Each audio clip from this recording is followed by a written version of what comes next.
मैं राधे तेरो दास जन्म जन्म मोहे दियो श्री वृंदावन को वास श्री वृंदावन को वास। बाकी बिहारी लाल की जय जय श्री राधेश। परमंगलमय परात्पर अखिलेश्वर प्रणित पितांबर हरी श्री कृष्ण परमात्म्याची वाङ्मयीन श्रीमद भागवत कथा ज्ञानयज्ञ गेली 4 दिवसापासून आपण श्रवण करत आहोत आणि कथेचा आज 5वा दिवस।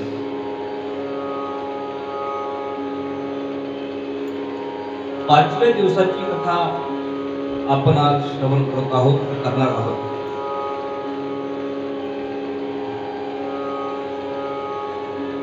आपण काल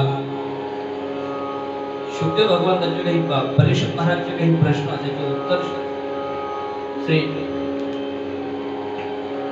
शुकदेवजीने दिले आणि कथा सांगत असताना काल आपण हे संवाद पाहिला की विदुर आणि मैत्रिणींचा संवाद जनता फिरावं। विदुर काकांनी प्रश्न केला होता मैत्री ऋषींना, महाराज प्रत्येक जीव सुखासाठी प्रयत्न करतो, म्हणजे प्रत्येक माणूस सुखासाठी प्रयत्न करतो, परंतु सुखासाठी प्रयत्न करूनही त्याला सुख प्राप्तच होत नाही, दुःखच मिळतं। सुख कशाने मिळेल? आणि सांगत असताना त्यांनी आणखी एक प्रश्न विचारला की परमात्मा सृष्टीची रचना कशी करतात? तर आपण तो प्रसंग पाहत होतो। सृष्टीची रचना वर्णन करत असताना मनु आणि शत्रुपापासून मानव सृष्टी तयार होतीये, सुरू झाली आहे।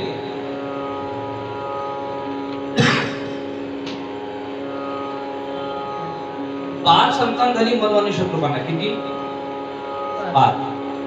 मी तुम्हाला काल सांगितलं होतं 5 संतानापैकी 3 मुली आणि 2 मुलं झाली म्हणून महाराज।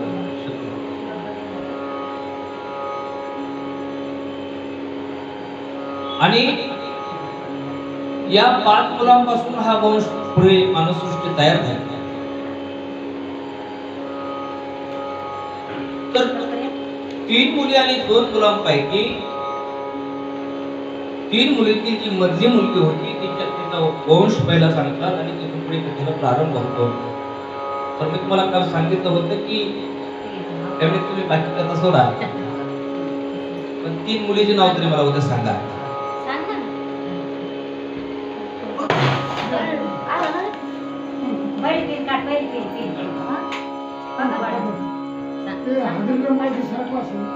अच्छा चोपड़ा है ना, देख खटवा हो गई नहीं ना, एकटा पेड़ गई हां बस ले खाली खाली चांगला आहे तिला शिकास भरतो दिला बस खाली नाही दिला काय शकते नाही ते डबा चोपड़ा आहे डबा चोपड़ा आहे आणि सगळं पाठ केलं ना आम सांगा आणि लिहून ठेवतो ना की सांगा तुम्ही बस सांगा बरं जाती लोक सांगा आणि आहे सकाळी पाठ करते ना अरे ना पूर्ण सकाळी पाठ केलं आम्हाला याद आहे त्याला तर 3 मुली आणि 2 मुलांचा वंश।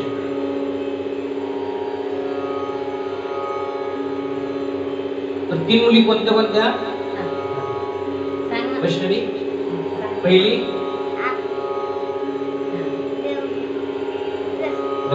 आता ह्याची 3 लक्षात घ्या तुम्ही। आकृती, देवहूती आणि प्रसूती।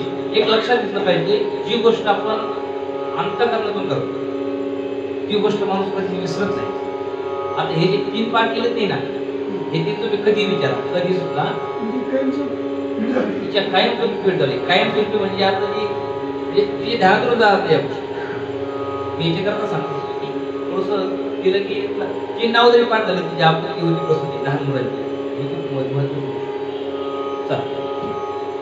तर आकृती सगळ्यात मोठी मुलगी म्हणून महाराजांची, 2 नंबरची देहूती आणि 3 नंबरची प्रसूती.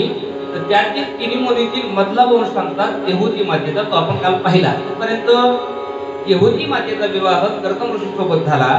त्यांनी शब्द दिला होता, लग्न झालं की मी एक मुलगा संतान झाली की निघून जाईल. पण ते लग्न झालं लगेच तपश्चर्या करण्याकरता निघून गेले. हजारो वर्ष तप साधना केली आणि हजारो वर्षानंतर ज्यावेळी साधनेतून बाहेर आले तर लक्षात आलं कोणीतरी देवी समोर बसलेली आहे. कळालं की माझी पत्नी आहे. हजारो स्त्रिया तयार केल्या, कामे विमान तयार केलं. विमानात विचारण करत होते तर 9 कन्या झाल्या. 9 कन्यांना पाहण्याकरता ब्रह्माजी गेले. 9 कन्यांचे 9 मुलांसोबत विवाह लावून दिले. आता घरामध्ये काही काळानंतर साक्षात कपिल भगवान प्रकट झाले. आपण कथा पाहिली. कपिल भगवान प्रकट झाले. आता कर्दम ऋषीने सांगितलं मी एक संतान सांगितली होती, आता 9 कन्या आणि 1 मुलगा झालाय, आता मी घरी राहत नाही, घरी राहत. आणि आता कर्दम ऋषी तप साधने करता निघून गेले. आता घरामध्ये दोघंच, माय आणि मुलगा. हे कपिल भगवान, एक देहूती मातेचा मुलगा संतान. पण कपिल भगवान होते. मी तुम्हाला काल सांगितलं देहूती माता सर्वात ऐश्वर्य संपन्न होती, धन संपत्तीवान होती.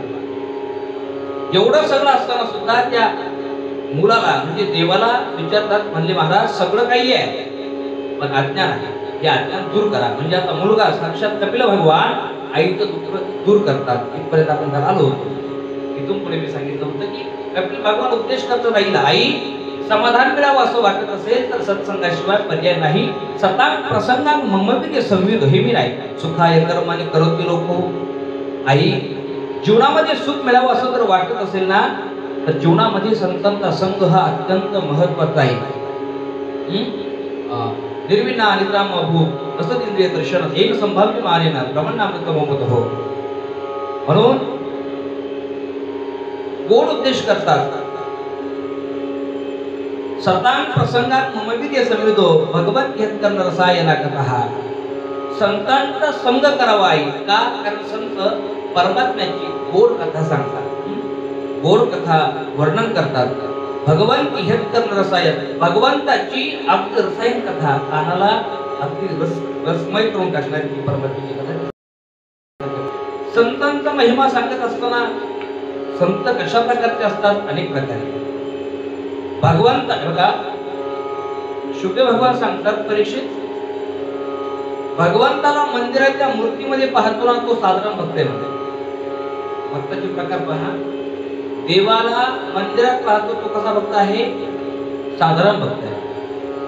जो देवाला संतांमध्ये पाहतो तो मध्यम कोटीचा भक्त आहे. आणि जो देवाला सर्वांमध्ये पाहतो तो उत्तम कोटीचा भक्त आहे. म्हणजे सगळ्यात श्रेष्ठ भक्त कोणता आहे? जो कणाकणात जीवा जीवात देहा देहात प्रभा घटीरा देहात ही ज्याची भावना तो संत, तो उत्तम कोटीचा संत आहे.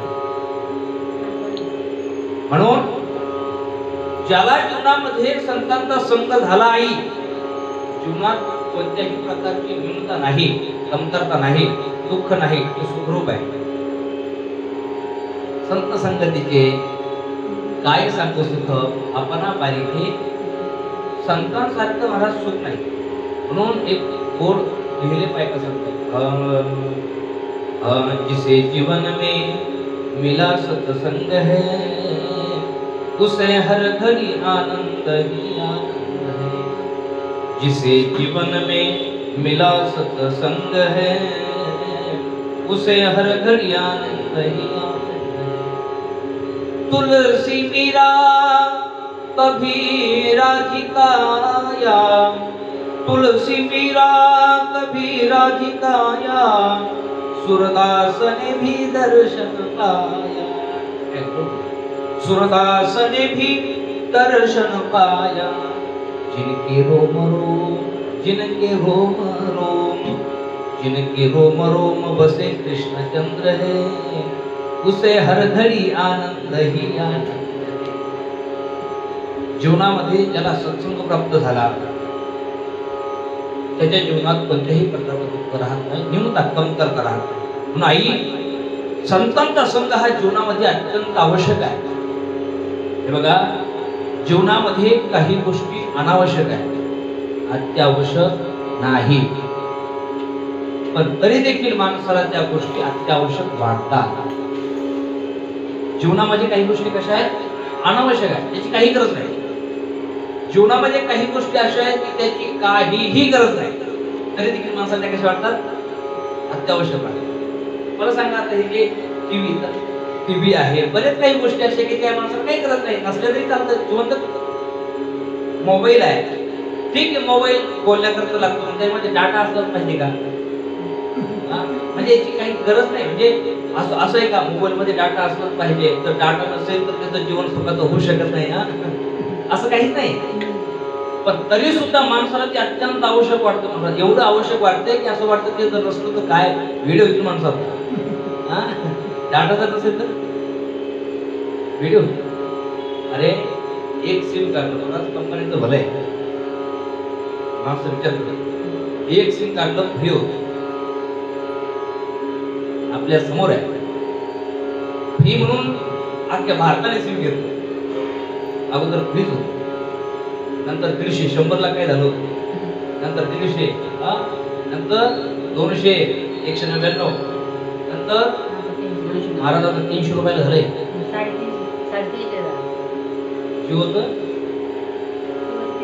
पण महाराज माणसाला एवढं अत्यावश्यक वाटतं की तुम्ही 300ला होऊ द्या, 1000ला होऊ द्या, माणसाला सोडणार आहे का मोबाईल पाहणं? जीवनामध्ये एवढं आवश्यक नाही, पण तरी देखील माणसाला ते अत्यावश्यक वाटतं. काही गोष्टी आहेत. संत सांगतात धूम्रपान करणं हे जीवनामध्ये अत्यंत आवश्यक नाही, त्याची काहीही गरज नाही महाराज. पण तरी देखील माणसाला असं वाटतं ते जर नसेल तर अवलया नमुने पाहिजे. काही जण पिढी पितात ना, त्यांना म्हणलं पिढी, ते म्हणजे पिढी जर पिढी नाही तर काही गोष्टी अशा ते होतच नाही. अत्यावश्यक वाटतं. आणि संतांचा संघ हा जीवनामध्ये अत्यंत आवश्यक असताना तो वाटत नाही, ही मोठी शोभाती आहे, हे मोठं अज्ञान आहे. म्हणून जीवनामध्ये सुख मिळावं असं वाटत असेल तर करा. जीवनामध्ये सुख मिळावं असं वाटत असेल तर संतांचा संघ करा.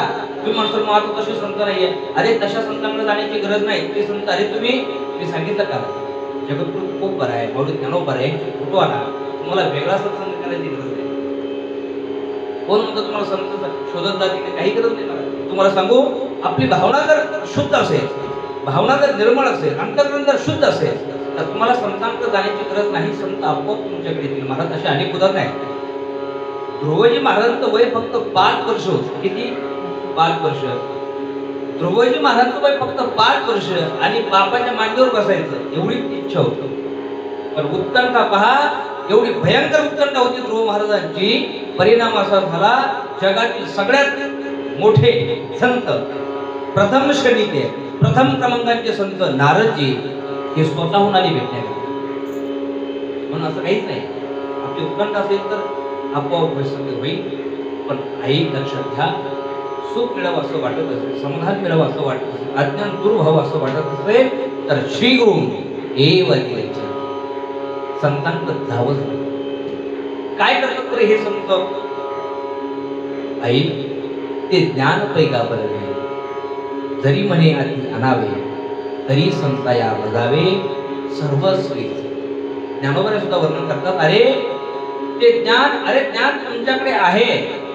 मला सांगा, हनुमंतरायांना उड्डाण करण्याचं ज्ञान नव्हतं का? ज्यावेळी सुद्धा मातेला घेऊन गेला आणि मग आता समुद्र पार करून कोण जाणार? आता जो पार करून जाणार म्हणजे वरून उड्डाण करून जाणार तो जाणार, कारण समुद्रातून जाण्याकरता रस्ता नाहीये. मग कोण जाणार? मग हनुमंतरायांचं नाव आलं. हनुमंतराय पुढे आले. हनुमंतराय तुम्ही जा. त्यांनी सांगितलं मला जमणार नाही का, मला उड्डाण करता येत नाही. असं होतं का? अरे हनुमंतरायांचा जन्म झाला तरी सूर्याला गिळण्याकरता निघाले नाही तुम्हाला सगळ्यांना ठाऊक आहे. जन्म झाल्याबरोबर ते सूर्याला गिळण्याकरता निघाले, त्यांना उड्डाण येत नव्हतं का? हा माझा प्रश्न आहे.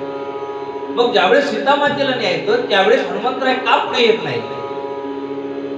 त्याचं कारण आहे, उडण्याचं सामर्थ्य त्यांच्याकडे होतं पण ते लुप्त झालेलं होतं. मग ते जागृत करण्याचं काम एका संतांनी केलं, त्यांचं नाव आहे जांबवंत. ज्ञान अगोदरच आहे. माऊली ज्ञानोबा सांगतात ते ज्ञान पैका बरवे, ज्ञान तुमच्याकडेच आहे, पण ते तुमच्याकडे पुन्हा येण्याकरता हनुमंतराय सांगितलं तुम्हाला संतांकडे जावं लागेल. ते ज्ञान पैका बरवे, जरी म्हणे आधी आणावे, तरी संतया भजावे सर्वस्वी. कधी कधी काय असतं काका, आमची वस्तू आमच्या जवळ असते, आमची वस्तू आमच्या जवळ असते, पण दुसऱ्याने सांगावं लागतं. तुका म्हणे होता ठेवा आमच्या जवळच आहे, पण तो या भावा सापडला म्हणजे संतान हे महत्व.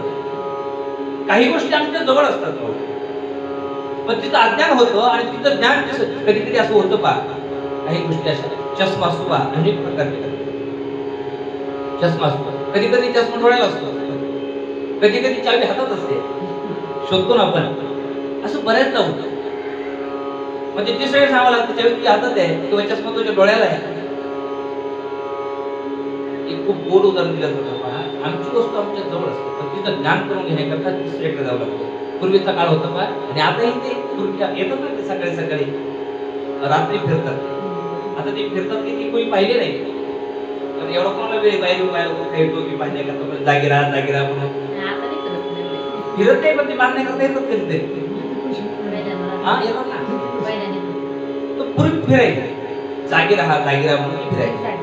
आणि म्हणून खूप गोड उदाहरण दिलं जातं. तो गुरखा फिरायचा रात्रीच्या वेळेला जागी राहा म्हणून फिरायचा. काय खरं उन्हाळ्याचे दिवस होते, सगळे बाहेर झोपतात, बरेचदा लोक बाहेर झोपतात. तो फिरत असताना तो गुरखा रात्रीचं 2 टाईम त्याला बिडी प्यावशी वाटली. काय बिडी प्यावशी वाटली. त्याने खिशात हात घातला, बिडी होती पण काढी नव्हती, पेटवण्याकरता काढी.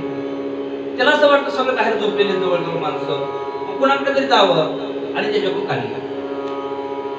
आता रात्रीच्या पूर्वी त्याला येत नव्हती महाराज, सगळे व्यवहार सगळे काय नक्षण व्हायचे कंदीला ठेवायचे. तो कंदील घेऊन तो फिरत होता आणि फिरत असताना त्याने खिशात हात घातला, बिडी होती पण काढी नव्हती. मग तो समोरच्या दरवाजासमोर गेला आणि ती काठी आदळली. उठा म्हणल्यानंतर तो झोपलेला व्यक्ती त्याने डोळ्यावरचं काढलं. काय आहे एवढ्या रात्री कशा करता उठवलं? त्याने सांगितलं मला बिडी प्यायची. बिडी आहे म्हणलं पण काढी, कृपा करून घरात जाऊन काढी आणून देता का? जो झोपलेला होता त्याने डोळ्यावरती सगळं काढलं, त्या गुरख्याकडे पाहिलं, नंतर त्या गुरख्याच्या हाताकडे पाहिलं. हाताकडे पाहिल्यानंतर तो झोपलेला व्यक्ती त्याला म्हणू लागला, बाबा तुझ्या हातामध्ये कंदील आहे. काय आहे? कंदील.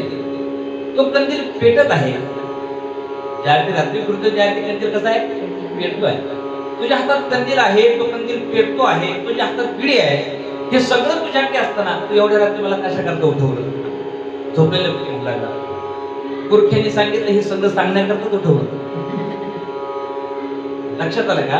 हातामध्ये कंदील आहे, गुरख्याचा कंदील तो पेटतो आहे, हातामध्ये बिडी सुद्धा आहे, पण हे सगळं सांगण्याकरता कोणीतरी तिसरा लागतो, अज्ञान.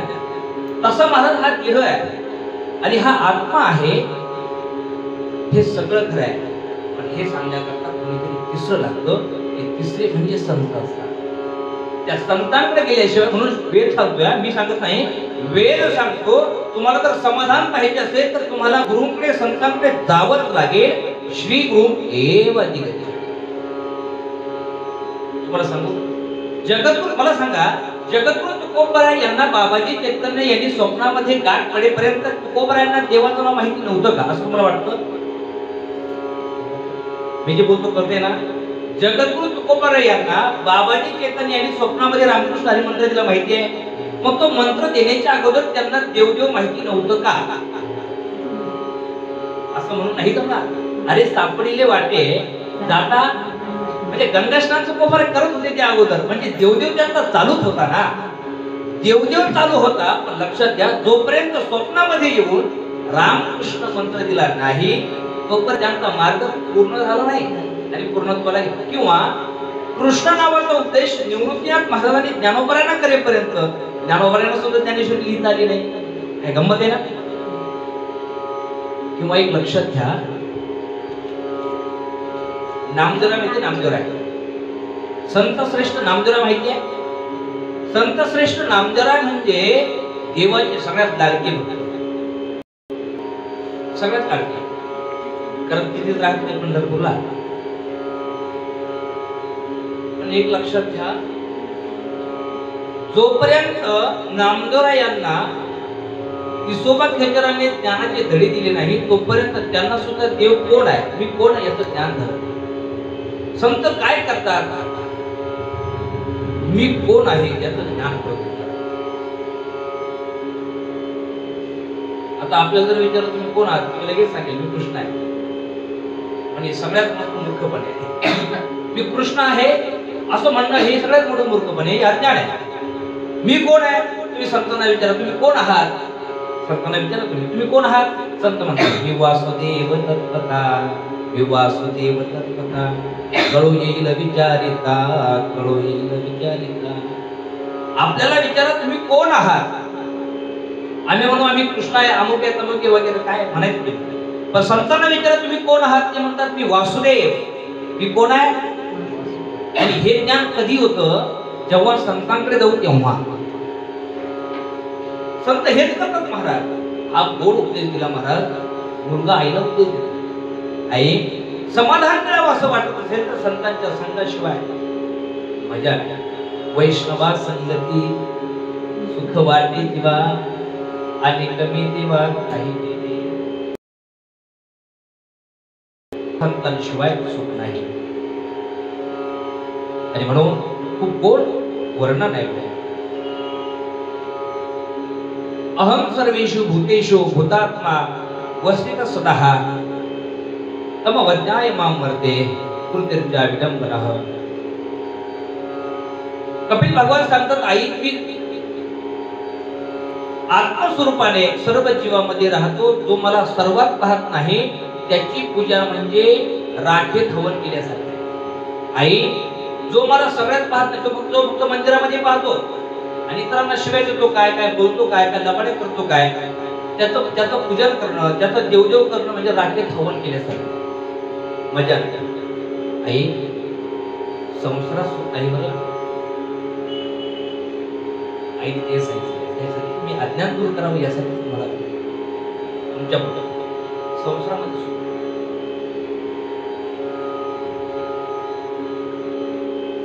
अवघाचे संसार सुखाचा करीन आनंदी भरीने तुम्ही लोक हे ज्ञानोबाजी बोलतात ना, ही जरा वेगळी भाषा आहे. बघा संसार कोणता आहे हे बोलतो. संसारामध्ये सुख नाही मला. संसारामध्ये सुख अरे कसं असू शकतं. तो संसारच खोटा आहे. तो संसार खोटा संसार सुख कसं देतो. मी काय जी गोष्ट पूर्ण आहे ना, आपण देवाला का मागतो काही गोष्टी, कारण त्याच्याकडे देण्याचं सामर्थ्य आहे. तो पूर्ण आहे ना. पूर्णपदम पूर्णवेदम पूर्णात पूर्णमुदच्यते पूर्णस्य पूर्णमादाय पूर्णमेवावशिष्यते. जगात पूर्ण जर कोण असेल तर तो देव आहे. मग अरे आपली अपेक्षा पूर्ण होण्याकरता तो पुढचा पूर्ण असायला पाहिजे. आपण देवाकडे याच्याकरता जावं तो पूर्ण आहे. आणि आपण संसारामध्ये गोष्टी पाहत असतो आणि संसारात सुखाची अपेक्षा करतो. अरे संसारात अपूर्ण आहे, तुम्हाला काय पूर्ण करेल तो. अज्ञान आहे संसार म्हणजे माया आहे. कशाला अपेक्षा करावी त्याच्याकडून. महाराज संसाराचा अर्थच काय माहितीये का. संसार कशाला म्हणतात. संसार या शब्दाचा व्याकरण पद्धतीने जर विचार केला तर संसरती इथे संसार. संसार म्हणजे काय. संसरती संसरती म्हणजे जो सरकत राहतो त्याला काय म्हणतात. जो कायम सरकत. आजचा दिवस उद्या नाही याला तर संसार म्हणतात. जो कायम सरकत राहतो. मग लक्षात घ्या जे कायम सरकत त्याचं काय भरोसा आहे. आणि संसाराचं प्रेम पहा टिकलेलं. तुम्ही देवावर प्रेम करा.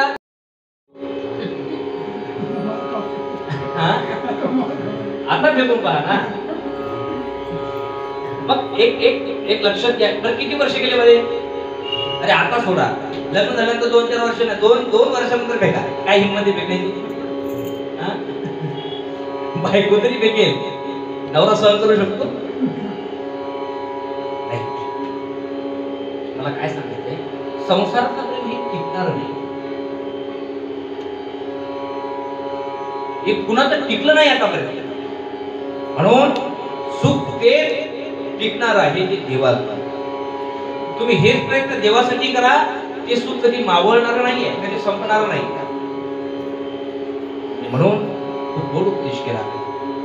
बाई म्हणे खर मरता तरी बरे, नाशिले घर तुमकोनिया.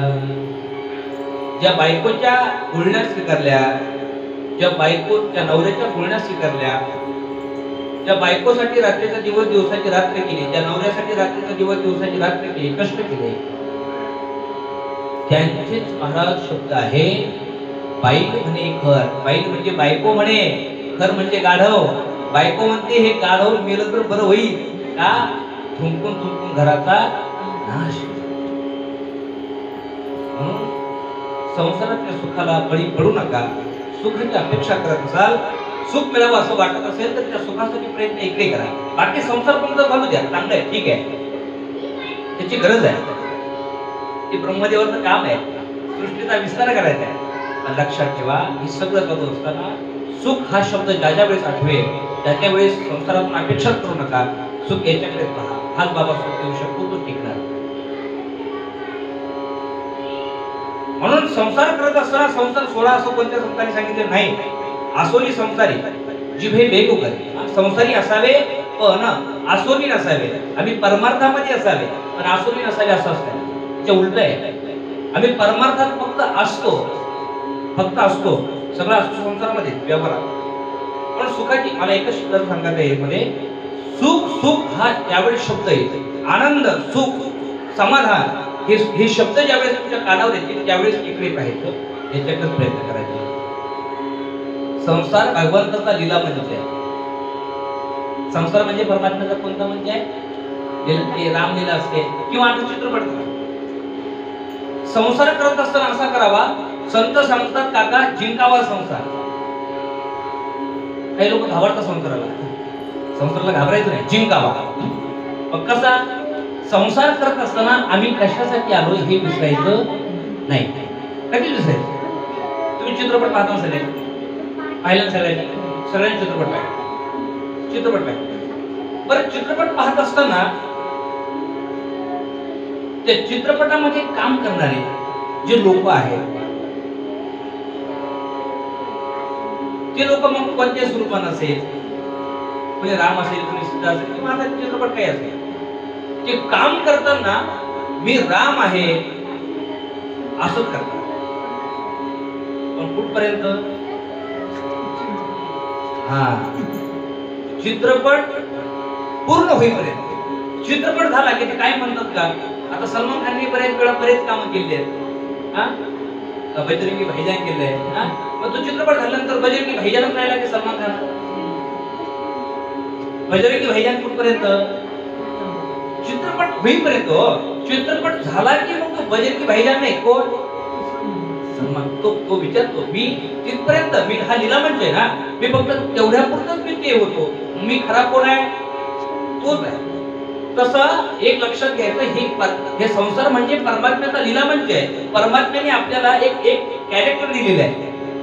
नवरा म्हणून असेल, पत्नी म्हणून असेल, एक कॅरेक्टर दिलंय. ते कॅरेक्टर आपल्याला 100 वर्षामध्ये जेवढा विषय दिलाय, जेवढा चित्रपट आहे आपला, जेवढ्या वर्ष चालणारा, त्याच्यामध्ये आपल्याला ते कॅरेक्टर म्हणून राहायचंय.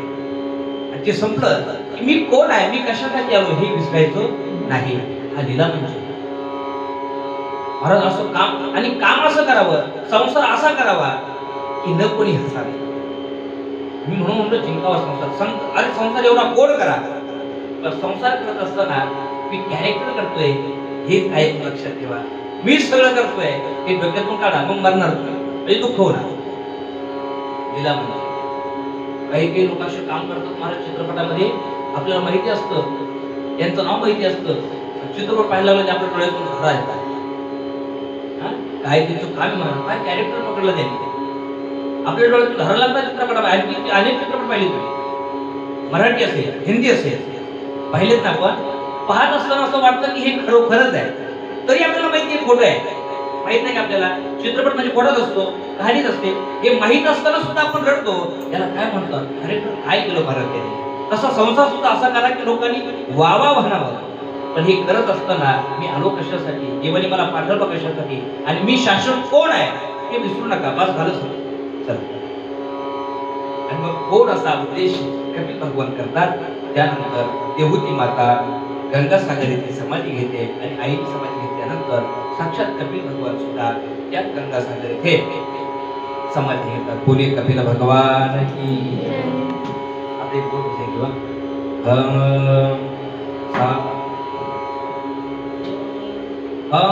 पार करेंगे नैया भज कृष्ण कन्हैया, पार करेंगे नैया भज कृष्ण कन्हैया, पार पार करेंगे नैया भज कृष्ण कन्हैया पार करेंगे नैया भज कृष्ण कन्हैया हाँ पार करेंगे नैया भज कृष्ण कन्हैया पार करेंगे नैया भज कृष्ण कन्हैया कृष्ण कन्हैया दाऊद के भैया कृष्ण कन्हैया दाऊद की भैया कृष्ण कन्हैया दाऊद के भैया कृष्ण कन्हैया दाऊद के भैया अभी पार करेंगे नैया भज कृष्ण कन्हैया पार करेंगे नैया भज कृष्ण कन्हैया ओ पार करेंगे नैया भज कृष्ण कन्हैया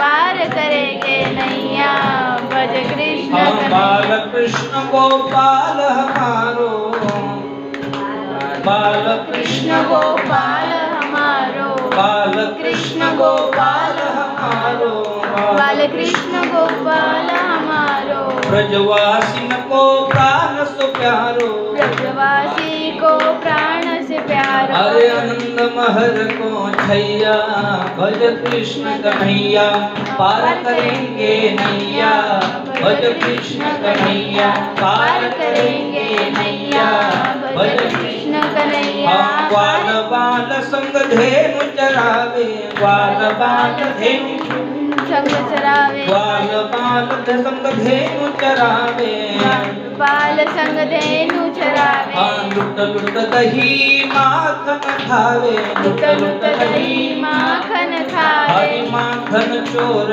कन्हैया भज कृष्ण कन्हैया पार करेंगे नैया भज कृष्ण कन्हैया पार करेंगे नैया भज कृष्ण कन्हैया पार करेंगे नैया भज कृष्ण कन्हैया बरसाने वाली की जय जय श्री राधे अशा प्रकारे यहुदी मातेने समाधी घेतली. आता त्यानंतर पुढे मनस्तु शत्रुपाय तिसर कन्या सुजगिरे आगते देवभूतेश प्रसूती विश्रुताः. मनु आणि शत्रुपापासून ज्या तीन मुली झाल्या आकुती देवभूती आणि प्रसूती. जी मोठी मुलगी होती तिचा विवाह ऋषी प्रजापती सोबत झाला पुत्रिका धर्माने. त्यांच्यापासून साक्षात यज्ञ भगवान प्रकट बोलिये यज्ञ भगवान की. यज्ञ भगवान आणि दक्षिणेचा विवाह झाला. पुढे अनुसया अत्रि महाराजांनी तपश्चर्या केली आणि तपश्चर्या याच्याकरता केली की संतान प्राप्ती. तपश्चर्या करत असताना तिन्ही देवता आले. कोण? ब्रह्मा विष्णू आणि महेश. दिवाळीनंतर त्या अत्रि ऋषीने सांगितलं म्हणजे महाराज मी एका देवाला बोलवलं होतं तुम्ही किती आले? 3. देवाने सांगितलं हो अत्रि हम नत्री. तुला वाटत असेल अत्रि महाराज मला वाटत असेल आम्ही तिघ दिसायला आम्ही तिघ जरी असलो तरी आम्ही किती आहोत? एक आहोत. गोड्या. आणि अशा प्रकारे यांची शेवटची म्हणजे सगळ्यात लहानची मुलगी होती तिचं नाव काय? प्रसूती. त्या प्रसूतीचा विवाह झाला दक्ष प्रजापती सोबत. त्यांच्यापासून 16 कन्या झाल्या. त्यापैकी 13 धर्माला दिल्या. श्रद्धा मैत्री दया शांती तुष्टी पुष्टी प्रियमती बुद्धिर्मेधा इच्छा ही मूर्ती धर्मस्य बदले. प्रसूतीपासून आणि दक्षापासून किती कन्या झाल्या? 16 कन्या. त्यापैकी 13 धर्माला दिल्या. आता दक्षला आणखी मुली झाल्या तर 27 कन्याचं वर्णन आहे. तो गोड वर्णन आहे. काही चंद्राला दक्ष ब्रह्मदेवाचा होता मुलगा एक असं वर्णन आहे. कन्या त्याला होत्या अनेक जी त्याच्यातून त्याने कन्या 27 दिल्या होत्या चंद्रदेवासनी. 12 ज्योतिर्लिंग आहे ना. 12 ज्योतिर्लिंग त्याच्यात आलेले आहे. खूप गोड आहे.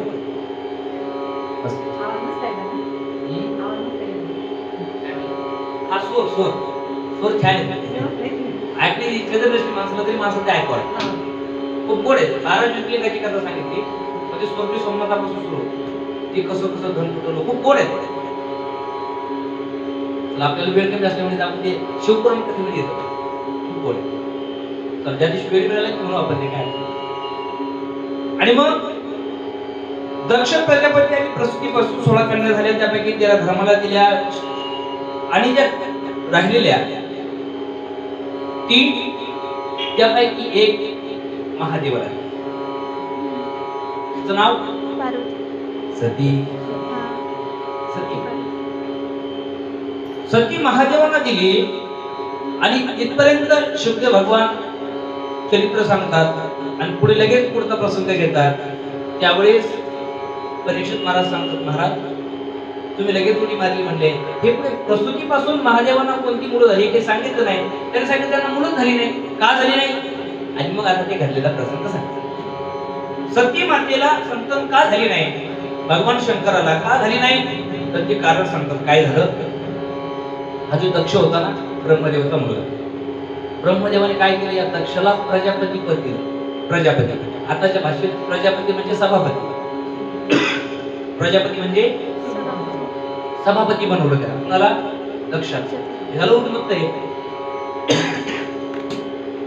सभापती झाल्यानं दक्ष प्रजापती झाला, उन्मत्त झाला.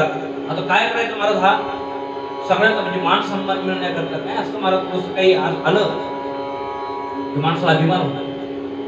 आता हे सभेमध्ये गेलं, सगळे देवता याच्या अगोदर यायचे, हा सगळ्याच्या नंतर यायचा. कशा करता माहितीये का, आपण गेलो की सगळ्यांनी आपल्याला नमस्कार करावा, कुठून उभं राहावं, आपलं स्वागत करावं, हा उद्देश.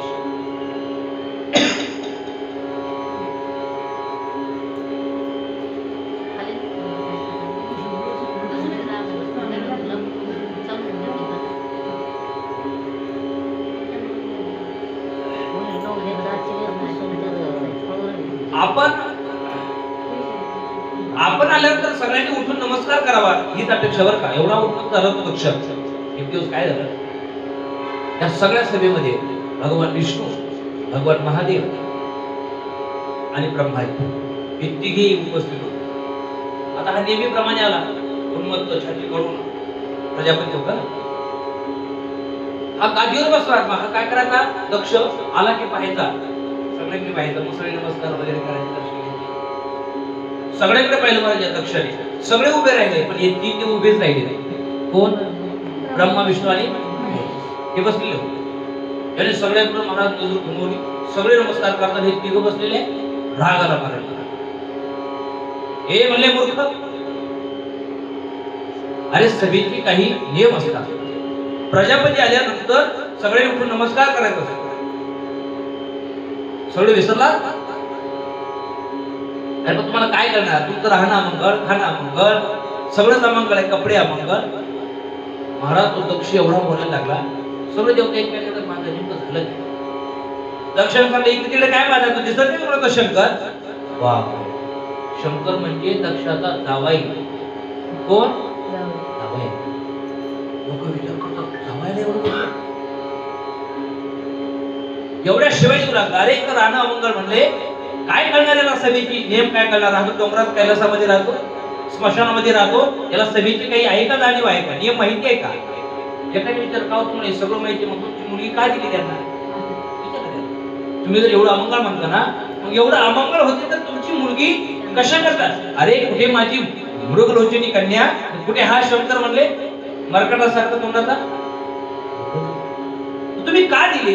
दक्षाने सांगितलं माझी देण्याची इच्छाच नव्हती, पण आमचे ब्रह्मदेव त्यांचा आग्रह होता म्हणून मी दिली, नाही तर मी कधी दिली असते.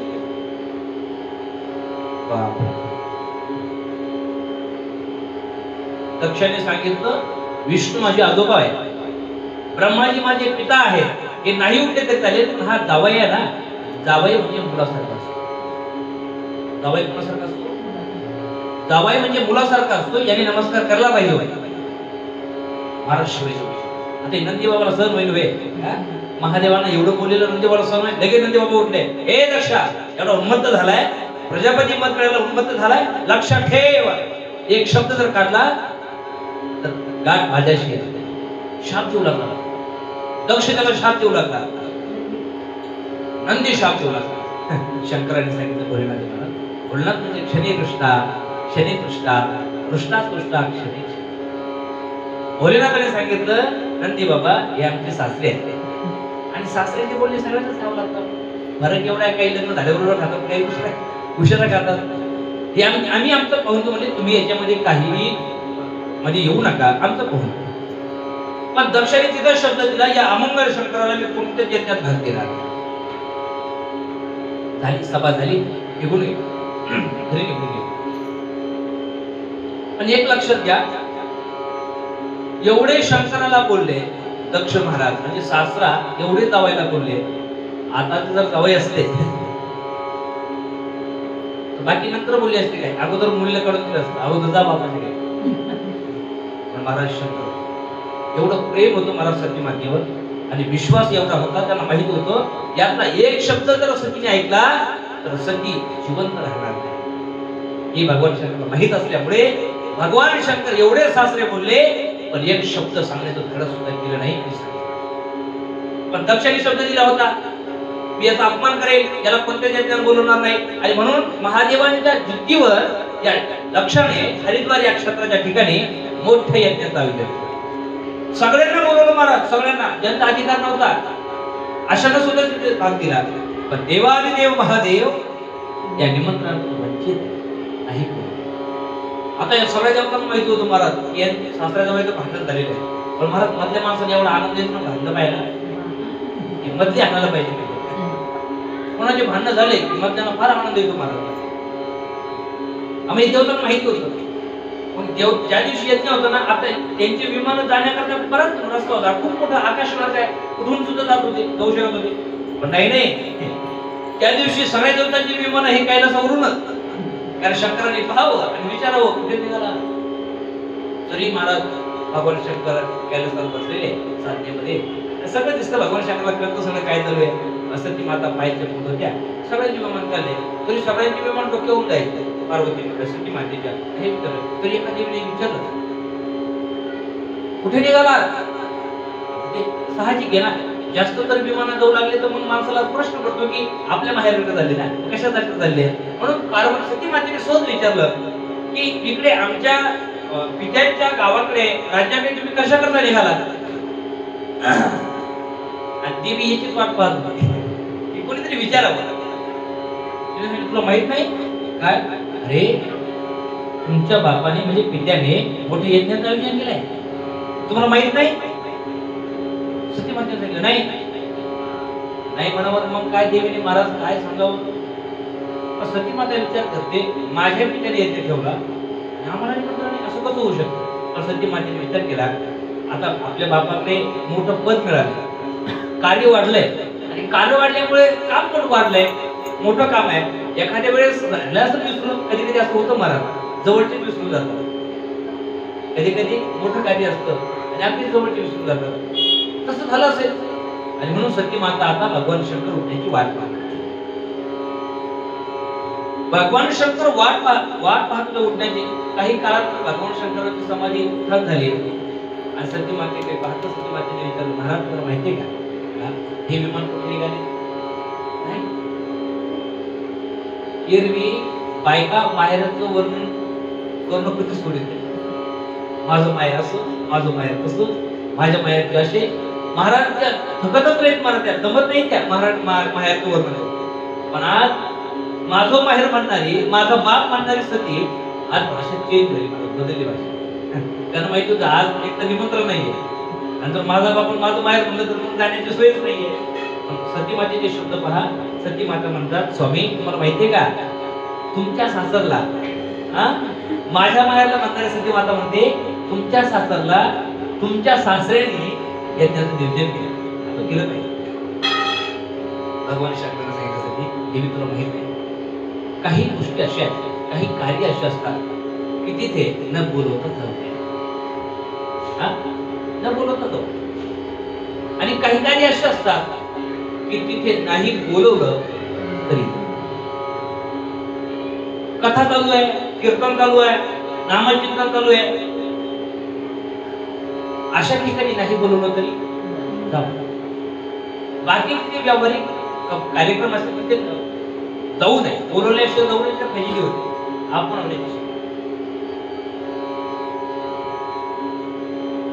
म्हणून देव ज्यावेळेस बोलतो ना, हे संतांचे उपकार आहेत आपल्यावर. यारी यारी लहान याची बलगी नारी नारी करावा विचार न लगे चिंता काम नसते. ज्यावेळेस हा बोलवतो ना, हा म्हणतो याला तरी यारी लागेल. ज्याला भूक लागली ना, त्याला तहान लागली ना, त्यानेच या. बाकी तिथे पण पालते पण आम्हाला काही घेणार नाही. ज्याला येतं त्याने या. हा पण जे येतील ना, आधी देतो पोट भरे. जे येतील त्यांना पोट भर दे.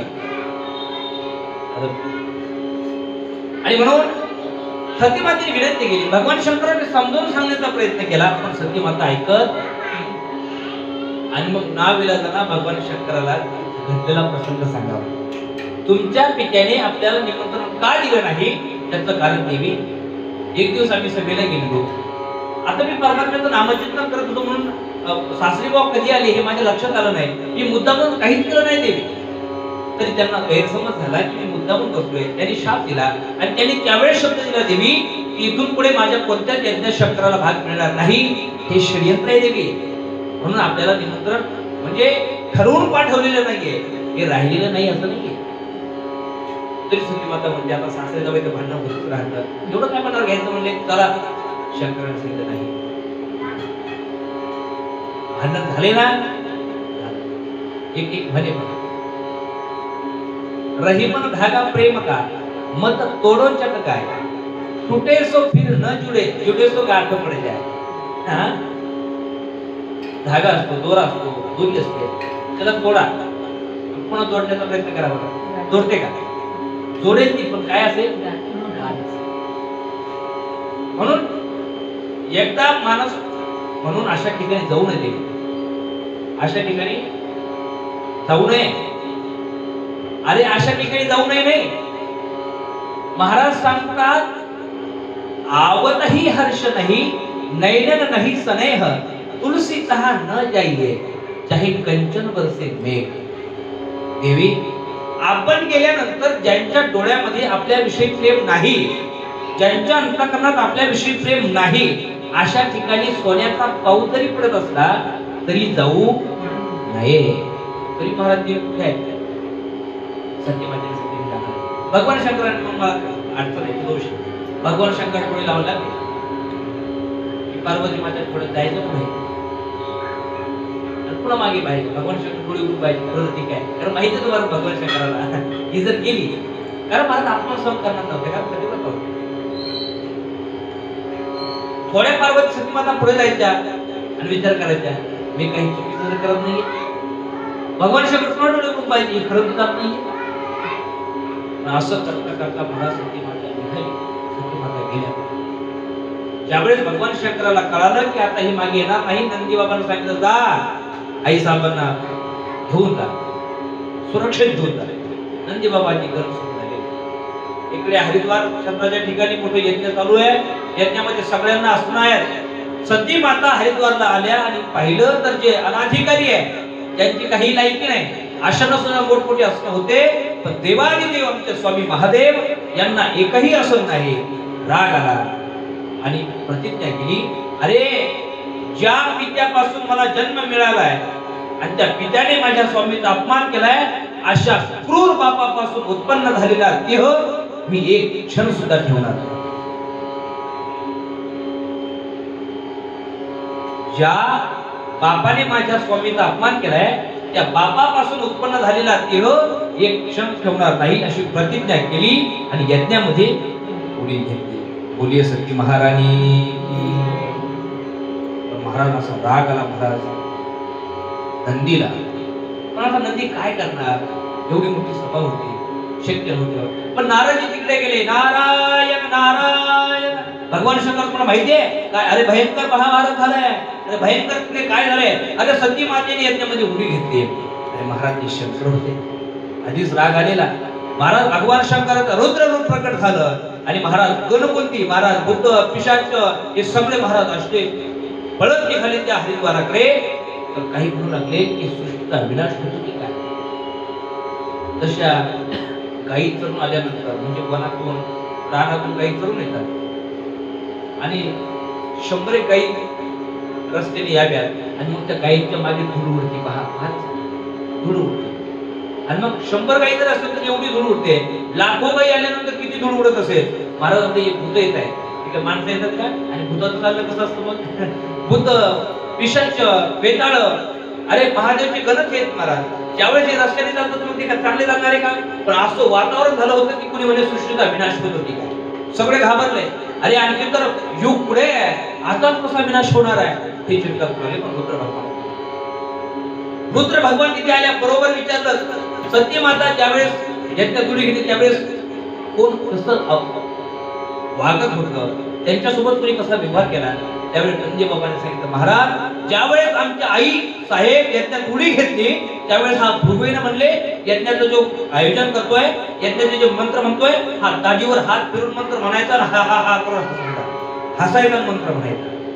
रुद्र भगवान आले आणि महाराजची दाढी घेतली, लगेच उपटून टाकली. महाराज एक एक कमर झाली, कुणाचे हात कुणाचे पाय असं करत करत करत लक्ष होता समोर सासरा. महाराज गेले भगवान शंकराने क्षणाचा विलंब न करता शिर झाला. सगळे देवता रडत पडत भगवान शंकराकडे गेले, महाराज क्षमा करा, वाचवा, यज्ञ पूर्ण करा. भगवान शंकर रागवले. पण भगवान शंकर किती रागू द्या महाराज, मी सांगितलं क्षणी दृष्टा क्षणी दृष्टा कृष्णा कृष्णा क्षणी. नमस्कार केल्यामुळे भगवान शंकर दया आली आणि देवतांनी सांगितलं, महाराज आता काळजी करू नका, तुम्हाला सुद्धा इथून पुढे आम्ही यज्ञामध्ये भाग देऊ. यज्ञ पूर्ण झाल्यानंतर राहिलेली जी सामग्री आहे ना ती तुमचीच. भगवान शंकरांनी सांगितलं, काही असू द्या पण देताय ना ते म्हणे. मग कृपा करा म्हणजे यज्ञ पूर्ण होण्याकरता हे सगळे यांची आवय तुम्ही काढले म्हणले, इथे काढून घेतले, हात पाय कोणाच्या दाढ्या काढल्या, हे सगळं द्या. भगवान शंकरांना देईल पण आता पूर्ण नाही म्हणजे. महाराज द्यावं लागेल हो. त्या भृगू महाराजांना दाढीवर हात फिरवल्याशिवाय मंत्रच म्हणता येत नाही. काय म्हणले, दाढीवर हात फिरवल्याशिवाय. भगवान शंकरांना सांगितलं तरी मंत्र म्हणता येत असेल तर दाढी पूर्ण मिळणार नाही. आता 2-4 केस दिली दाढीला, दिली दिलं पण पूर्ण काही दिलं नाही. आता सासरी कोण दक्ष, भगवान शंकरांनी शिव दिलं पण माणसाचं नाही झालं, बकराचं. म्हणून पाहतोय भगवान शंकराच्या मंदिर गेल्यानंतर ते बकरासारखी वाटण्याची प्रथा आहे. तोंडात गोड घालून गोड खातो. ते कशा करता असं सांगितलं जातं, आपण जर तिथे गेल्यानंतर भगवान शंकराच्या मंदिरात जर आपण ते बकरासारखं ओरडलो की भगवान शंकराला आनंद होतो. कशाचा? सासऱ्याची आठवण होते, सासऱ्याची आठवण होते, याच्यासाठी प्रथा आहे. असं करतो आणि म्हणून तो यज्ञ अशा प्रकारचा पूर्ण झाला. प्रजापतीस्ते श्वशुरां सांप्रतम निर्यापिता यज्ञ महोत्सव किलः वयं च तत्राभिसुराम वामते यज्ञाधिकामी विबुधा प्रजन्ति. अशा प्रकारे सत्यमातेचं चरित्र सांगितल्यानंतर पुढे महाराज आता तिन्ही मुलीचे प्रसंग तुम्हाला मी सांगितले, आकृती, देवहूती आणि प्रसूती. प्रसूतीपासून दक्ष प्रसूतीपासून सत्यमातेचं चरित्र प्रयत्न सांगितलं आणि आता तिन्ही मुलीचे प्रसंग झाल्यानंतर आता महाराज जो प्रसंग सांगतात तो प्रसंग आहे. आता 3 मुलीचे प्रसंग झाले. आता उत्तमपादाला किती संतान होते? सगळे किती होते? 3 मुली आहेत. मुलं किती होते? 2. हे लक्षात. 2. पहिल्या मुलाचं नाव आहे प्रियव्रत आणि दुसऱ्या मुलाचं नाव आहे उत्तानपाद. प्रियव्रत मोठा, पण महाराज कथा सांगत असताना अगोदर उत्तानपादाची. आता उत्तानपादाची कथा तुम्ही ऐकली. एक राजा होता, त्याला 2 बायका होत्या, एक आवडती होती आणि एक नावडती होती. आम्हाला एक छान छान गोष्टीचं पुस्तक होतं, एखाद्या पुस्तक असेल तिसरी दुसरी असतात. रामायण आहे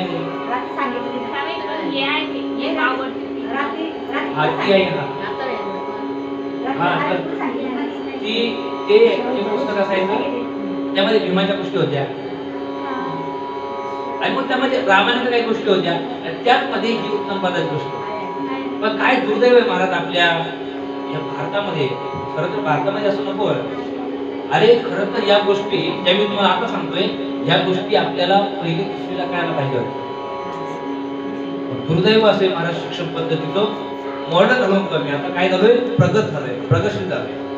डिजिटल झालोय ना मी, परिणाम असा झाला की जे खरं आहे, जे खरे इतिहास आहे ते सांगत बंद. नाहीतर हे रामायण महाभारत हे पहिलीच्या मुलापासून सुरू व्हायला. आणि मग पुढे उत्तानपाद, इथून पुढे गेलो आपण, या कथा लोक आपल्याला कळायला पाहिजे. उत्तानपाद राजा होता, त्याला 2 पत्न्या होत्या. तो गोड प्रसंग सांगतो. जाये उत्तानपादस्य सुनीती सुरुची सयोः सुरुची प्रियसी पत्न्योः यत्सुखराय सुखध्रुवः. एक आवडती म्हणजे कशी होती, जी सुरुची होती ती आवडती होती, आणि सुनीती म्हणजे नावडती होती. सुनीती आणि सुरुची एक बुद्धिमानी आणि एक मनमानी. आणि उत्तानपाद म्हणजे आत्मा, आणि सुनीती म्हणजे बुद्धी, आणि सुरुची म्हणजे मनमानी. असं त्याचा अध्ययन. एक दिवस झाला असं, एकीपासून उत्तम झाला आणि एकीपासून ध्रुव झाला. सुनीती माता जी होती तिच्यापासून ध्रुव झाला. आणि एक दिवस झाला असं, 5 वर्षाचं वय असताना ध्रुव महाराज, उत्तानपाद महाराज सिंहासनावर बसलेले असताना त्यांच्या मांडीवर जाऊन बसावं अशी इच्छा झाली. कोणाला? ध्रुव महाराज. आणि म्हणून ध्रुव महाराज मांडीवर बसण्याकरता निघाले. मांडीवर बसणार तेवढ्या सुरुचीने म्हणजे ध्रुव महाराजच्या सावत आईने ध्रुवाचा हात पकडला. कुठे निघालास? बाबाच्या मांडीवर बसला. लाज वाटत नाही? बाबाच्या मांडीवर बसण्याकरता निघालास? अरे तुला जर बाबाच्या मांडीवर बसायचं असेल तर तुला सुरुचीच्या पोटी जन्म झाला. महाराज सुरुचीने ती देवाचाही आणि भक्ताचा अपमान केलाय. तुला जर तुझ्या बाबाच्या मांडीवर बसायचं असेल तर तुला देवाची साधना करावं लागेल, तप करावं लागेल, आणि मग देव तुला प्रसन्न होईल. देव प्रसन्न झाला ध्रुवा तुला की देव तुला म्हणेल, ध्रुवा काय पाहिजे ते माग. असं म्हणला की मग देवाला सांगायचं, देवा मला माझ्या सुरुच्या आईच्या गर्भातून जन्म आला. म्हणजे सुरुचीने ती देवाचा अपमान केला, म्हणजे आपला गर्भ देवापेक्षाही श्रेष्ठ मानला. रडायला लागले. रडत रडत आपल्या आईकडे गेले, सुनीतीकडे गेले, आणि गेल्यानंतर विचारलं, आई मला आईने बाबाच्या मांडीवर नाही बसवलं. आता ती जर सावत्राई असते ना मला ताट चालत गेली असती, नको ते बोलली असती, काय काय नको ते केलं. पण ती सुनीती होती ना, धर्माचं आचरण करणारी. सुनीती म्हणजे नीतीने वागणारी. याचा खरा अर्थ असाच आहे. सुनीती या शब्दाचा अर्थ काय? जी नीतीने वागणारी. आणि म्हणून लक्षात घ्या, खरं तर आपण काही असते तर नको ती बोलली असती, पण तिने सांगितलं, बाळा तुझी आई जी बोलली ना, सुरुची आई, तुझी सावत्र आई, अरे तिने जे सांगितलं ते तुझी खरी आई सुद्धा सांगू शकते. खरं तर हा उद्देश देवाची प्राप्ती करून घे, हा उद्देश मी तुला करायला पाहिजे होता. मी खरी आई आहे, जसा मदल असं नाही केला. हा उद्देश मी करायला पाहिजे होता, पण तो उद्देश तुला त्या आईने केला. बाळा तुझी खरी आई ती आहे. आई म्हणजे मला देवाला प्राप्त करावं लागेल, देवाला मला तप करावं लागेल. हो, कुठे भेटला आई देव? आता आईला सुद्धा माहिती देव कुठे असतो, पण आईने असं ऐकलेलं कथेमध्ये की जंगलात जावं लागतं, वनात जावं लागतं. वनात भेटतो. 5 वर्षाचं ते बाळ काय निरागस बाळ आहे, पण महाराज उत्कंठा एवढी होती बापाच्या मांडीवर बसायची की महाराज 5 वर्षाच्या वयामध्ये हे ध्रुव महाराज वनात निघाले. उत्कंठा जर असेल तर जीवनातली कोणतीच गोष्ट अशक्य नाही. जिवंत उदाहरण आहे, चहा विकणारा प्रथम ठेवू शकतो. अरे जीवनात उत्कंठा असते, जीवनात जर उत्कंठा असेल तर अशक्य कोणती गोष्ट. लता भगवानकरची गोष्ट माहिती करू. लता भगवानकर बुलढाणा जिल्ह्यातील मेहकर तालुक्यामध्ये घडल्यावर म्हणजे ती माता मुली आहे. 67-68 वय असेल. मी नेहमी सांगतो, पहा या प्रत्येक कथा महाराज काहीतरी बोध देणारी असते. म्हणून आपण शाळेत असताना बोध कथा सांगायची, आणि कथा झाली की नंतर बोध सांगायचं. कशा करता ही कथा. म्हणून जीवनात प्रत्येक गोष्ट हे उदाहरण म्हणून आहे, काहीतरी शिकण्याकरता आहे. म्हणून पहा, जीवनामध्ये जर तीव्रता असेल ना, इच्छाशक्ती जर असेल ना, तर अशक्य कोणतीच गोष्ट नाही, कोणतीच नाही. मी सांगू का, कितीही गरीब माणूस असतात त्याने जर विचार केला मला करोडपती बनायचं आहे, चांगल्या रस्त्याने सुद्धा तर तो बनू शकतो. एक लक्षात घ्या, की लता भगवानकरे म्हणजे बुलढाणा जिल्ह्यातील ती मेहकर तालुका आहे. त्या मेहकर तालुक्यामध्ये ती राहते. त्यामध्ये एक गाव आहे, त्या गावाचं नाव मला लक्षात आहे. 4-5 वर्षाचा प्रसंग आहे. हातावर सगळं जीवन तिच्या, रोज आणि जाऊन तिने सगळा प्रपंच चालवला. 3 मुली तिला, मुलगा एकही नाही. नवरा, ती आणि 3 मुली. 3ही मुलीचे लग्न तिने रोज आणि जाऊन केले. दुसऱ्याच्या शेतात कामाला गेली. म्हणजे एक दिवस झालं काका असं की अचानक तिच्या पतीची तब्येत खराब. तो रोग असा झाला की तो गावातल्या दवाखान्याने बरा न होता. गावातल्या डॉक्टरांनी सांगितलं तुम्हाला तालुक्याच्या गावी जावं, म्हणजे मेहकर मध्ये जावं. आता ही रोजाने जाणारी बाई कशी तरी मला उसने घेऊन ती तालुक्याला गेली. पण तालुक्याला गेल्यानंतर त्या डॉक्टरांनी सांगितलं की तुम्हाला यांना जिल्ह्याच्या गावी न्यावं लागेल, म्हणजे बुलढाण्याला. महाराज तिने पुन्हा काही पैसे घेतले, उसने पासने करून आता ती बुलढाण्याला गेली. सरकारी दवाखान्यामध्ये गेली. पण सरकारी दवाखान्यामध्ये सुद्धा काही गोष्टीला पैसे लागतात आणि म्हणून ती पैसे घेऊन येते. सांगितलेला प्रसंग आहे, घडलेला प्रसंग आहे. पैसे घेऊन गेली, पण त्या डॉक्टरांनी सांगितलं तुमच्या पतीची तब्येत बरी व्हावी असं जर तुम्हाला वाटत असेल तर यांच्यावर इथे उपचार होणार नाही, यांना तुम्हाला बारामतीला न्यावं. कुठे? बारामतीला न्यावं लागेल. आपण म्हणतात आता पायाखाली सरक होती महाराज. रोजाने जाणारी बाईने बारामती शब्दही पहिल्यांदा ऐकलेला, बारामती शब्द सुद्धा ऐकलेला नाही. कुठे ती मेहकर बुलढाणा आणि कुठे बारामती. आता कसं करावं?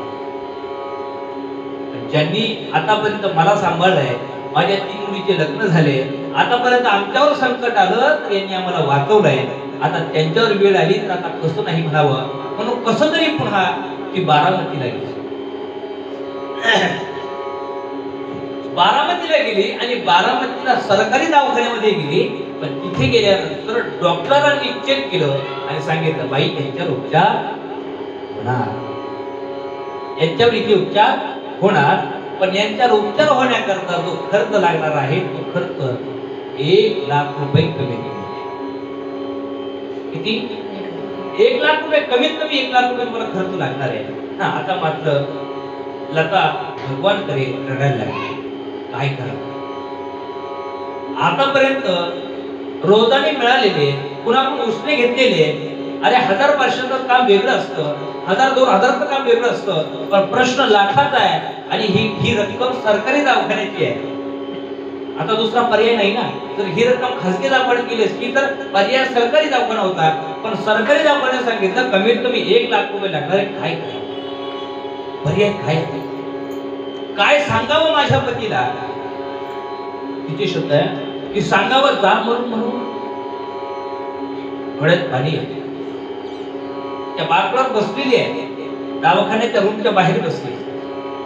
पण ज्या बाकडावर बसली होती, ज्या लाकडावर बसली होती, त्या लाकडावर पेपर होता आणि त्या पेपर मध्ये बातमी आली होती बारामतीमध्ये पळण्याची स्पर्धा. लता भगवानकरे सांगते मी पदर पुसत डोळे पुसले आणि पुसत ती बातमी वाचली, बारामतीमध्ये पळण्याची स्पर्धा आहे. ज्या लता भगवानकरेने हा पेपर वाचला त्या लता भगवानकरेचं वय 65 वर्ष आहे. डोळे पुसत तिथला पत्ता विचारला आणि पत्ता विचारत जिथे स्पर्धा होती तिथे ती लता भगवानकरे पोहोचली. आणि पोहोचल्यानंतर ते कोच असतील, ते कार्यक्रमाचे जे अध्यक्ष असतील, त्यांना विनंती करू लागले की मला या स्पर्धेमध्ये भाग घ्यायचा आहे. पहिले तर त्यांनी तोंडाकडे पाहिलं, आजी भाग घ्यायचा काय? म्हणजे त्यांना असं वाटलं की पागल बिगल आहे की काय. तर 65 वर्ष वय आणि पळण्याच्या स्पर्धामध्ये अरे वर्ष प्रॅक्टिस करतात लोक. त्यामध्ये त्यांचे बुट असतात पळण्याकरता. लता भगवानकरेंच्या पायात चप्पल सुद्धा नाही महाराज. तुम्ही पहा, लाईव्ह ते स्पर्धा लाईव्ह झालेली होती. लता भगवानकरे ज्यावेळेस पळते ना त्यावेळेस तिच्या पायात चप्पल सुद्धा नाही. त्यांनी मजाक म्हणून नाही, आई तुमच्यासारख्यांना इथे प्रवेशच नाहीये. पण ज्यावेळेस लता भगवानकरेंनी सांगितलं प्रवेश माझ्यासारख्याला नाही, पण मला पळणं गरजेचं आहे का? तिने सांगितलं मला पळायला द्यायच्या करता आहे की मला माझ्या पतीला वाचवायचं आहे आणि वाचवण्याकरता मला पळावं लागलं काय, मला मरावं लागलं तरी चालेल, पण मला स्पर्धेत भाग घ्यायचा आहे, कृपा करू. पतीचं नाव सांगितल्यानंतर नाविलाजाने हात दिला. पण मजा पुढे. लता भगवानकडे त्या स्पर्धेमध्ये सहभागी झाल्या. लता भगवानकडे ती स्पर्धा म्हणजे अशी नसती 10 फूट 20 फूट, ती बरंच लांब पळायचं असतं. आणि म्हणून स्पर्धा सुरू झाली, पट्टी वाजली, स्पर्धक पळू लागले. पळत असताना महाराज लता भगवानकडे पळतीये. लता भगवानकडे आजपर्यंत डोरा गोरा मागे पळाली होती. स्पर्धेमध्ये कधी स्पर्धा तिने पाहिली होती, तो शब्द कधी ऐकलेला नव्हता. लता भगवानकडे पळतीये. पळत असताना माझ्या पायात खडे टोचतायत की हाही तिने विचार केला नाही. पळत असताना माझी नाटी माझ्या पायात गुंतू शकते हाही विचार तिच्या मनात कधी आला नाही. तिला फक्त मनात एकच होतं की मला माझ्या पतीला वाचवायचं आहे. परिणाम असा जेव्हा स्पर्धा सुरू होती आणि स्पर्धा सुरू असताना पट्टी वाजली, स्पर्धा थांबली आणि स्पर्धेमध्ये प्रथम क्रमांक आला तो मेहकरच्या लता भगवानकडे. किती तिला विचारलं, हो 65 वर्ष वय तुमचं, कशा जिंकल्यात तुम्ही? तिने सांगितलं, माझी तीव्रताच मला विजय मिळवली. माझी उत्कंठा जेवढी होती की त्या उत्कंठेनेच मला विजयी करून दिला. मला माझ्या पतीला वाचवायचं. तुम्ही युट्यूबवर सर्च करा, लता भगवानकडे सगळं दिसेल. मला सांगायचं काय आता सिद्धांत बोध काय घ्यायचा आहे. महाराज जीवनामध्ये उत्कंठा जर असेल तर तुम्ही ब्रह्मपद सुद्धा प्राप्त करू शकतात, पण तीव्रता तेवढी नाही. फक्त स्वप्नच पाहिजे नाही, मला मोठं व्हायचं, चौपट राहायचं, याला मजा नसते.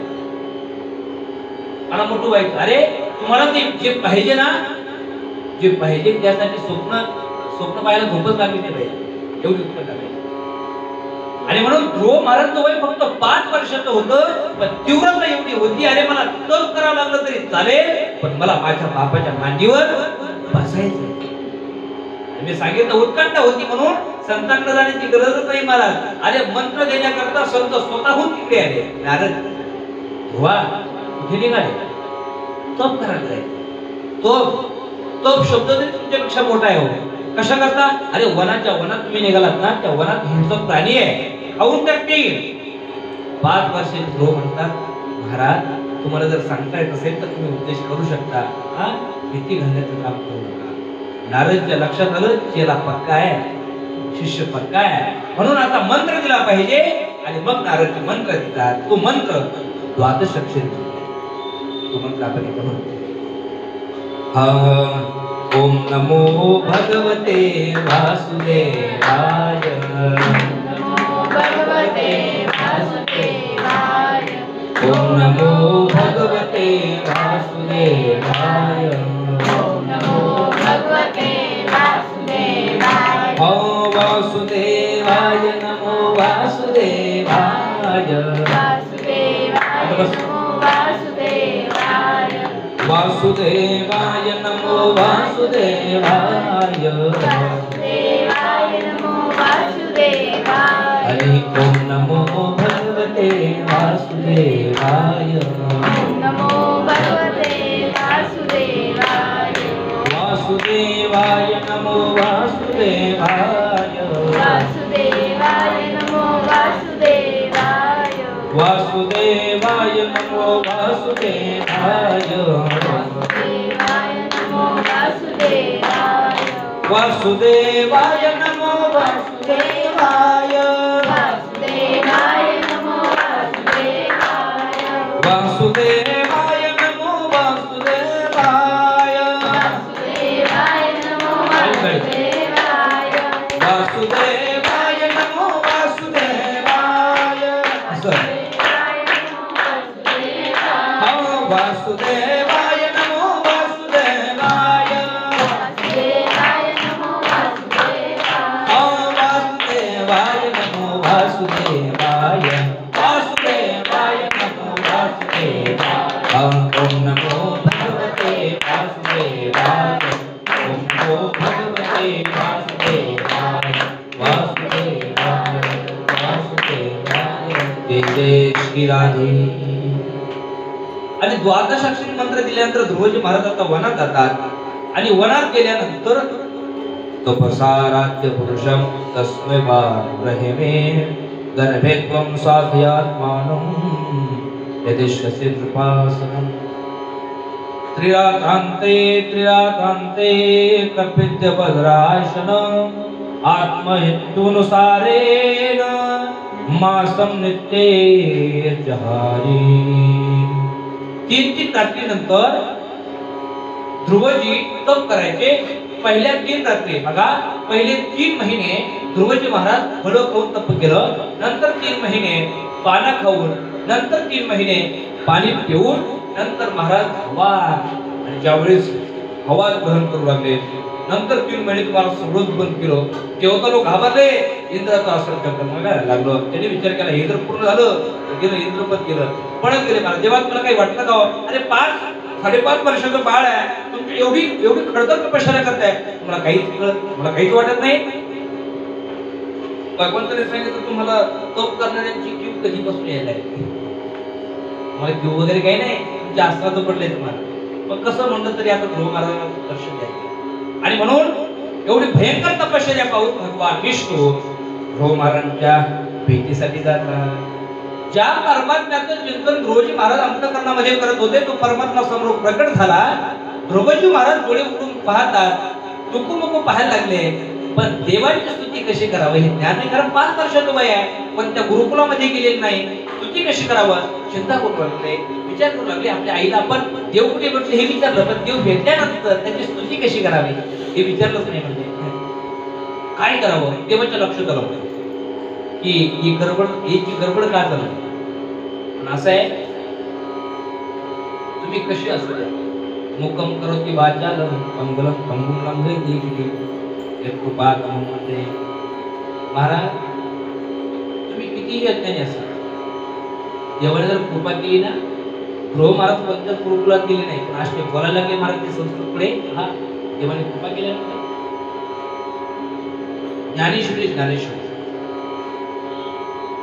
ज्ञानेश्वरी हे जिवंत उदाहरण आहे. ज्याला ज्ञानेश्वरी वाचता येत नाही, एक लक्षात घ्या, ज्याला वाचता येत नाही असे लई उदाहरण वारकरी संप्रदायामध्ये की त्यांना वाचता येत नव्हतं, पण ज्ञानोबरांची कृपा झाली आणि ते वाचायला लागले. कसे महाराज ते फक्त ज्ञानेश्वरीच्या ओळीवर बोट फिरायचे. काय करायचे, वाचता येत नव्हतं, फक्त काय करायचे, बोट फिरायचे. बोट फिरत असताना सूर पाहणे, गॅस पाहणे, मांजर पाहणे, कुत्र पाहणे, असं म्हणतात ना. तुम्ही ज्ञानेश्वरी वाचताय ना, मी जरा बाहेर निघाले, जरा इकडे लक्ष ठेवा, अशी ज्ञानेश्वरी नाही. महाराज एक शब्द सुद्धा वाचता येत नव्हता, फक्त एवढा भाव धरून या वाचे ज्ञानेश्वरी. आणि कृपा करी हरी. महाराज एवढा भाव, एवढी उत्कंठा, फक्त तर ज्ञानेश्वरी एक शब्द वाचता येत नव्हतं, फक्त प्रेमाने बोट फिरायचे. परिणाम असा झाला, माऊली ज्ञानोबांनी कृपा केली आणि ज्ञानेश्वरी वाचली. अशी अनेक आहे, ज्ञानेश्वरी वाचली नाही, अरे कृपा झाली, ज्ञानेश्वरी पाठ केली. उत्कंठा पाहिजे मला.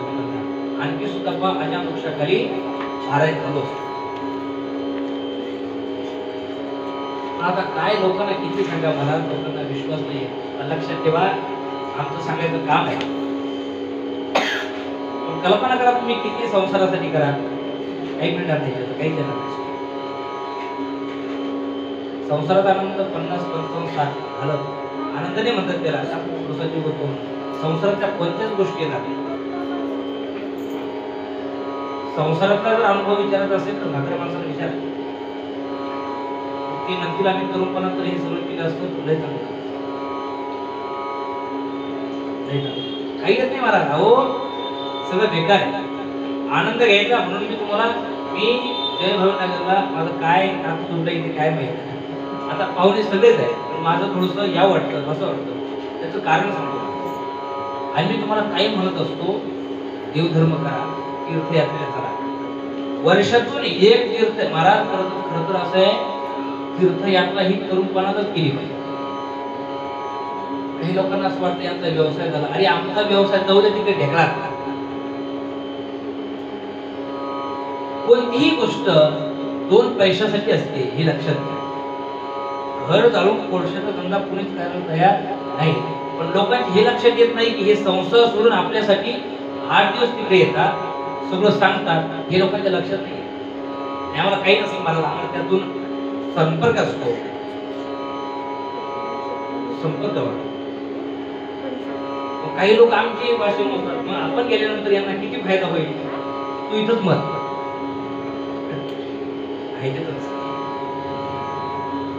तुम्ही सगळा अभ्यास केला नाही, पण आम्ही केलेला आहे.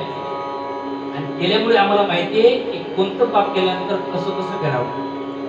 त्याच्यामुळे आम्हाला ते ज्ञान आहे ना. पैसे काढण्याकरता कुठून काढावे पुरत नाही मला. तर तुम्ही आमच्या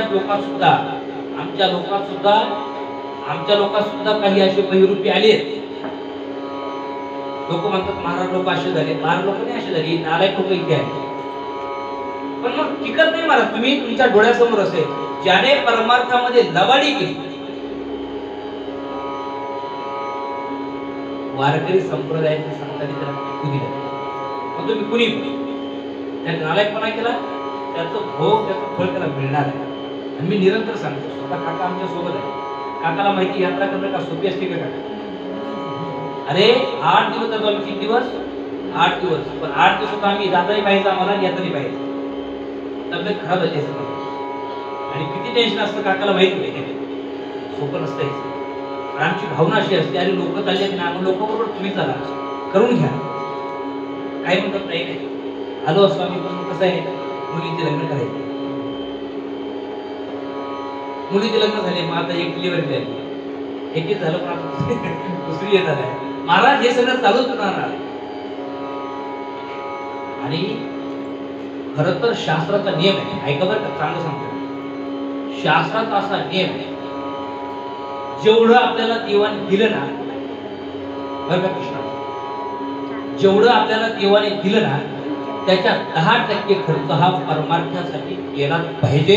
हा शास्त्राचा दंडकच आहे. बघा याच्यावर तुम्ही किती करू शकता? काय सांगतो मी?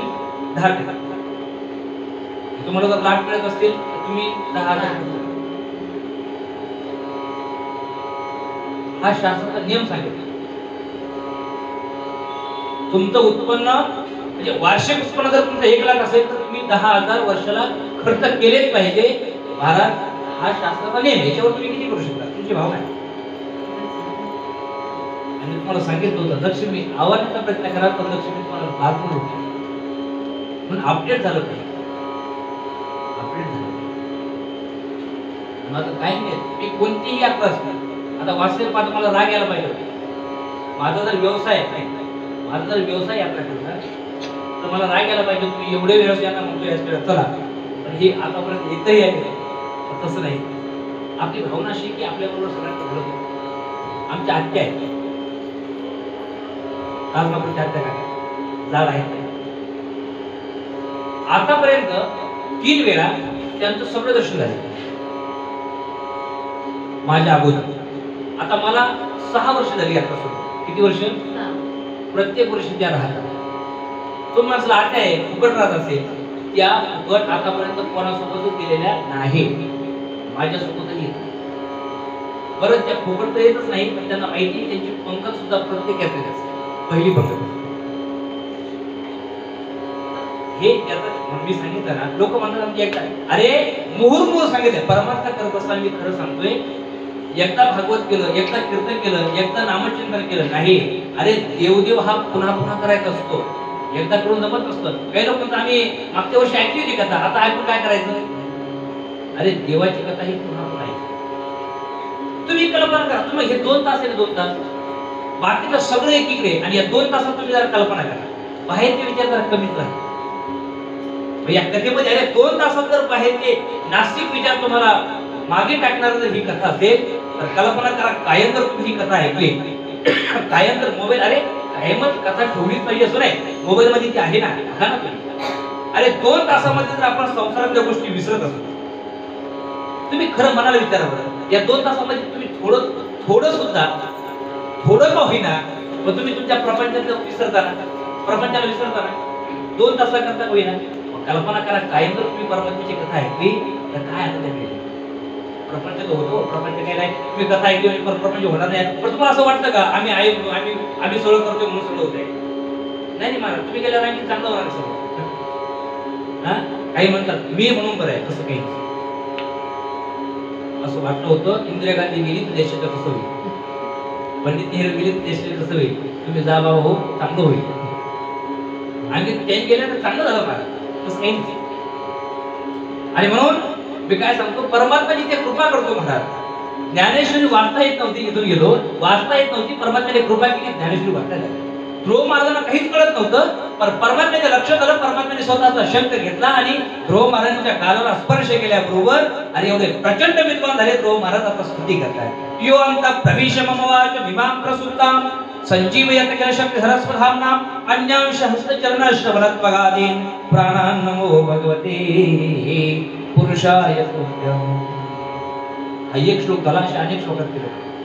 यो अंतः प्रविश, हे देवा तू ज्याच्या आतमध्ये राहतो, यो अंतः प्रविश, ज्याच्या अंतःकरणात जाऊन प्रवेश कर. यो अंतः प्रविश मम वाच, आणि मला वाचा देणारा तू देवा प्रसुताम, हे देवा तू धन्य आहेस. अनेक प्रकारची स्तुती केली. पण स्तुती केल्यानंतर देव प्रसन्न झाले. देवाने सांगितले किती वेळ स्तुती करणार ध्रुवा, काय पाहिजे ते मागा. देवाला माहित नाही देवाला काय पाहिजे, माहिती होत पण तरी विचारलं काय पाहिजे ते मागा. लक्षात घ्या, ध्रुव महाराज कशासाठी गेले होते बरं तप करायला?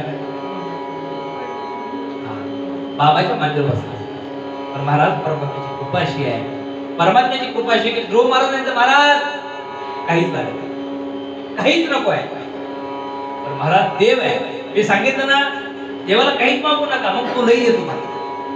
ध्रुवाने सांगितलं देवा मला काहीच नको. देवाने सांगितलं तुम्हाला जर काहीच पाहिजे नसेल, अरे तुम्ही पित्याच्या मांडीवर काय, तुम्हाला डायरेक्ट राजच बनवतो.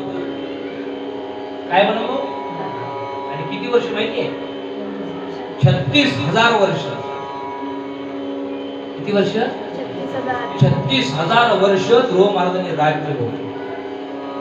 लक्षात घ्या. एक दिवस त्यांचा भाऊ शिकार करता गेला आणि राक्षसाने धरलं, शत्रूने धरलं आणि मारलं. म्हणून ध्रुव महाराजांना राग आला आणि त्या शत्रूंना मारण्याकरता ध्रुव महाराज गेले.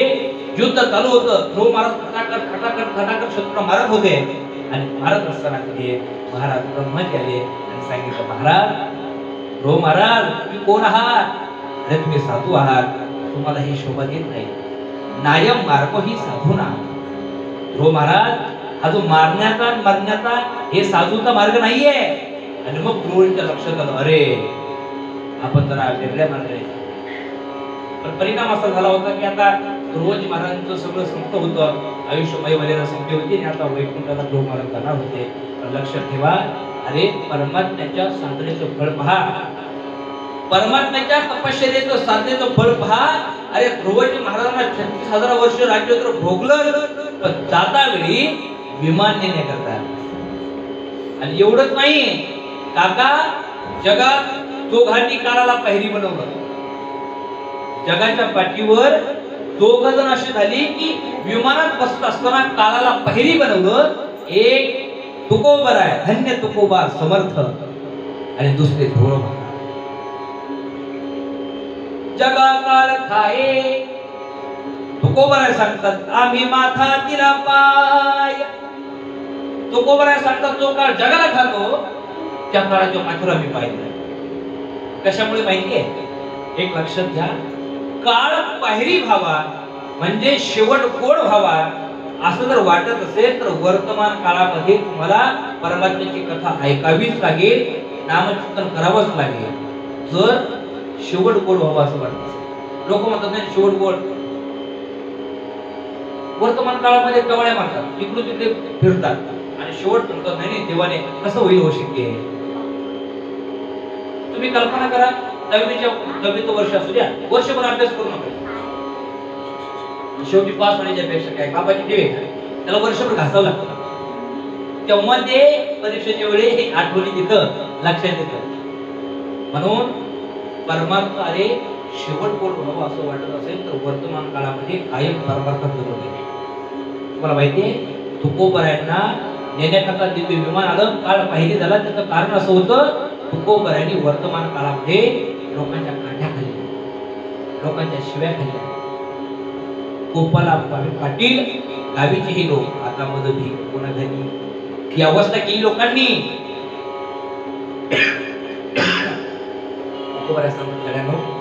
तुम्हाला जर आनंद पाहिजे असेल आणि शेवट बरोबर व्हावं असं वाटत असेल तर तुम्हाला एकांतच करावं लागेल. त्याची शेवटी जाणीव.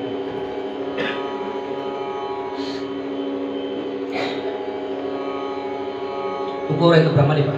वृक्षवल्ली आभास वयरे वनचरे वृक्षवल्ली आभास वयरे वनचरे पक्षी सुस्वरे आळवी ते वृक्षवल्ली आभास. जे जेणे सुखे रुचे एकांताचा वास येणे सुखे रुचे एकांताचा वास नाही गुण दोष अंगा येते वृक्षवल्ली आभास वयरे वनचरे एकांत. आपला सगळा लोकांचा आहे. आपलं तुम्ही म्हणतो आपण घर बाहेर गेला नाही इकडे अजून वस्ती चांगली नाही तर कुठे पाहिजे शहरात. एकांतासाठी मजा आहे. आणि मग दोघं झाली. एक धंदे तुकोबा समर्थ तुकोबराजांनी काळाच्या माथ्यावर पाय दिलाय. दुसरे हो महाराज अरे मृत्यूर मृत्यूम पदम दत्वा अरे रोहात काळ पाहिरी झाला पाहिरी. महाराज शेवट गोडच आहे. त्यासाठी वर्तमान काळ आपल्या नामाची हे मरण जन्म हे एवढी विशेष गोष्ट नाही. मरण हे जे मरण आहे ना मरणासाठी पवित्र गोष्ट नाही. मरण हा चांगला आहे. मरण महाराज सगळं महाराज एक लक्षात घ्या. आता तसं करू नये तसं कुणीही करू नये. पण मला सांगा हे जे आत्महत्या करतात हे का करतात बरं? काय वाटतं त्याच्या मागे काय असेल? जी आत्महत्या करणारी व्यक्ती आहे ती आत्महत्या का करते? कारण काय असेल? एवढा विचार करतो की काय वेदांती काय मला उत्तर द्या असं नाही म्हणत. मी सामान्य प्रश्न विचारतो, व्यवहारिक विचारतोय. अरे लोक आत्महत्या करतात का करतात? टेन्शनच एवढं असतं. काय असतं? मग ते आत्महत्या कोण करतात? मेलं की गेलं. मग ऐका मेल्यानंतर जर सगळं जात असेल तर मरणासारखी पवित्र गोष्ट आहे का सांगा? हा भले ते आत्महत्या करू नये हे भले मोठं पाप असतं. पण मला सांगा हे व्यवहारिक समजत नाही म्हणून लगे आत्महत्या करायचा हा सिद्धांत डोक्यात घेऊ नका बरं का. पण मला एकच सांगायचंय मेलं की गेलं हा सिद्धांत आहे. म्हणजे मेलं की संपलं. मग अरे गेल्यानंतर मेल्यानंतर जर सगळं संपत असेल तर मरणासारखी चांगली गोष्ट नाहीच ना. पण किती समजून सांगा मला नाही पडत माणसाला. जेवढा जन्म आवडतो माणसाला तेवढा मृत्यू नाही आवडत. आवडतो अरे पण मला एक म्हणत आमच्यासारखे समजा कृष्ण झाला आम्ही आहोत. आम्हाला मरू वाटत नाही यायचं तर आम्हाला काहीतरी करायचं आहे. आमचं बरंच जायचं मरू वाटत नाही सांगले. महाराज सांगतात नाही नाही अरे मरण भले परी काय अवकाळा ऐसी असं मरो टिकलेलं शरीर म्हणजे म्हातार जीर्ण झालेलं शरीर त्यांना सुद्धा मरू वाटत नाही ही वस्तुस्थिती आहे. पण सांगू मरणासाठी पवित्र गोष्ट कितीही समजावून सांगितलं तरी माणसाला जेवढा जन्मप्रिय आहे तेवढं मरण नाही. माणसाला जेवढा जन्मप्रिय आहे तेवढं मरणप्रिय नाही. काय असं एक सप्ताह चालू काय चालू होता? सप्ताह चालू होता आणि त्या सप्ताहामध्ये एका सप्ताहाची पंगत होती. आता पंगत होती पूर्वीचा काळ. आता जी पंक्ती करता आता 150-200 वारकऱ्यांची पंगत होती. मग त्याचा भांडी आणायची म्हणजे केटरच्या दुकानामध्ये भाड्याने भांडे मिळतात. मोठी पाटील आहे काय असेल आता भांडे आणण्याकरता गेला. भांडे द्या काय द्या आणि तिथे गेल्यानंतर भांडे द्या म्हटल्यानंतर आता पूर्वीचा काळ होता चांगला काळ होता. त्याने विचार किती पाहिजे ते म्हणला 200 वारकऱ्यांची पंगत म्हणजे 200 ताकद द्या 200 ग्लास पैसे वाटले. पूर्वीचा काळ होता चांगला होता. त्याने विचारलं स्टीलची देऊ की चांदी? भांडे स्टीलचे देऊ की चांदीचे. याने सांगितलं 200 माणसांची स्वयंपाक आहे, 200 माणसांची पंगत आहे, चांदीचे देऊ कसं नव्हे, स्टीलचे. त्याने घेतले भांडे, भाड्याने भांडे घेतले, पंगत झाली, जेवण झाले, रात्री धुवून स्वच्छ वाळत घातले आणि दुसऱ्या दिवशी ते भांडे घेऊन देण्याकरता गेले. पण देत असताना 250 देऊ लागले. किती? 250. नेले किती होते भांडे? नेले किती होते? 200. देऊ किती लागला? त्या दुकानदाराने विचारलं, काहून येताना तुम्ही 200 नेले, देताना 250, असं का? त्यांनी सांगितलं, काय झालं माहिती, रात्री मी धुवून वाळत घातले आणि झालं असं की रात्रीच्या रात्रीच भांडे जन्मले होते. भांड्याचा काय झाला? जन्म झाला. दुकानदाराला आनंद वाटला, वा जन्म झाला, मध्ये ठेवा, मध्ये ठेवा, भांडे मध्ये ठेवा. आणि लागले ना तर पुन्हा लागले, पुन्हा परिणाम असा झाला, काही दिवसानंतर पुन्हा काही प्रतिष्ठित माणसं त्यांच्या घरी आले. 50 माणसांचा स्वयंपाक होता. हा भांडे आणण्याकरता पुन्हा गेला. भांडे पाहिजे की 50 पाहिजे, चांदीचे की स्टीलचे? त्याने सांगितले, आता प्रतिष्ठित माणसं आहे, आता स्टीलची नेऊन जमणार नाही, आता काय द्या, चांदी. प्रतिष्ठित आहे ना, कसं चांदी घेतले. 50 ताटे घेतले, 50 वाट्या, 50 ग्लास घेतले. घरी आला, पंगत झाली, जेवण झालं, रात्री वाळत घातले, दुसऱ्या दिवशी नेऊन देण्याकरता गेला. पण देताना 25 घेऊन आणले. किती होते? 50. देताना देऊ किती लागला? 25. बाकीचे 25 कुठे आहे?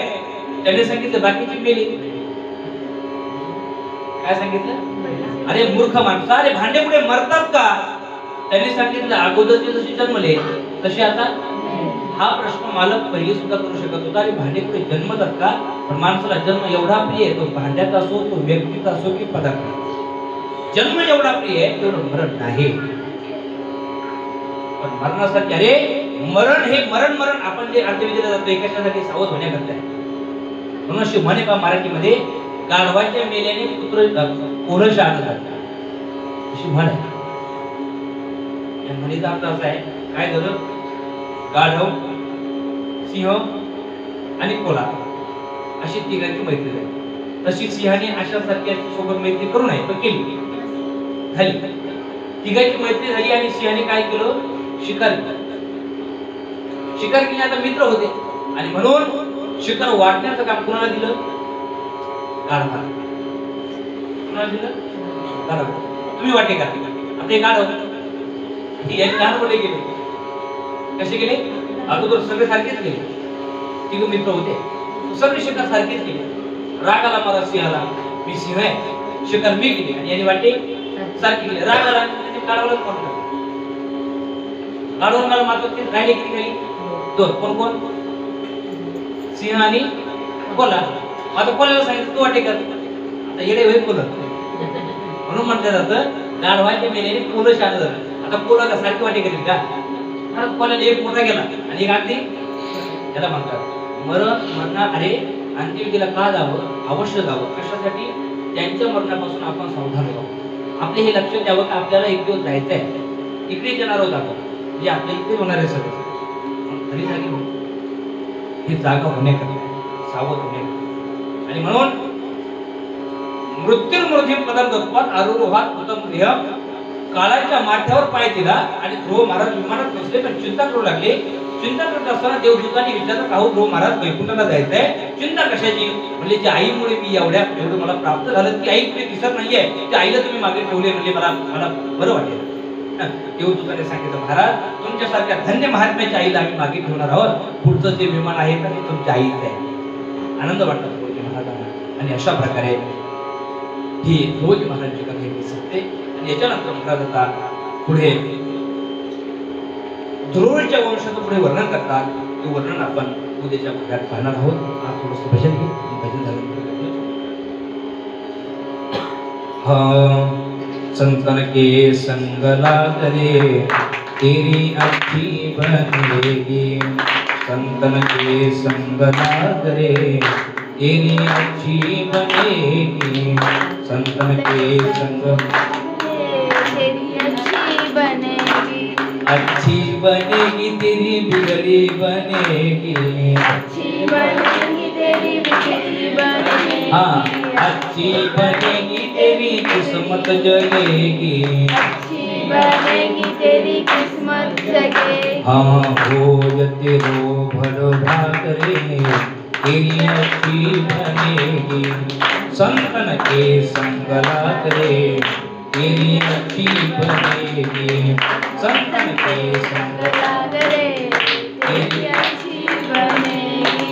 संतन कर संग पुण्य कमाई, संतन संग कर पुण्य कमाई। राम चरण अनुराग रे, तेरी अच्छी बनेगी। संतन के संग लाग रे, तेरी अच्छी बनेगी। ध्रुव जी की बन गई, प्रहलाद जी की बन गई। ध्रुव जी की बन गई, प्रहलाद जी की बन हाँ, गई। ध्रुव जी की बन गई, प्रहलाद जी की बन गई। ध्रुव जी की बन गई, प्रहलाद जी की बन गई। हरि सुमरण में जागरे, तेरी अच्छी बनेगी। संतन के संग लाग रे, तेरी अच्छी बनेगी। संतन के संग लाग रे, तेरी अच्छी बनेगी, तेरी अच्छी बनेगी, तेरी अच्छी बनेगी। जय जय श्री राधे। आपण थोडंसं घेऊ, म्हणजे आपल्याला कृष्ण परमात्म्याचा जन्म घ्यायचा आहे. म्हणजे किती दिवस आहे? सव्वा म्हणजे 6 दिवस. म्हणजे आपण कृष्ण परमात्म्याचा जन्म घेऊ. आणि मी जन्माच्या करता मागे ठेवला की मला असं वाटतं की चांगली जास्त कथा व्हायला पाहिजे. त्याच्यामुळे आपण सगळ्या दिवशी घेतो म्हणजे आपण कृष्ण परमात्म्याचा जन्मोत्सव घेऊ. जन्मोत्सवासाठी सगळ्यांनी पिवळे वस्त्र धारण करून यायचे. परमात्म्याचा जन्म आहे त्यासाठी ते सुंदवडे वगैरे प्रसाद करायचा. आणि जन्मासाठी तुम्ही करू शकता, काही पाळणा असेल तर पाळणा करू शकता. भगवान श्रीकृष्ण परमात्म्याचा फोटो असेल तर त्यामध्ये सगळं करू शकता. पुढे मला सांगतात थोडस,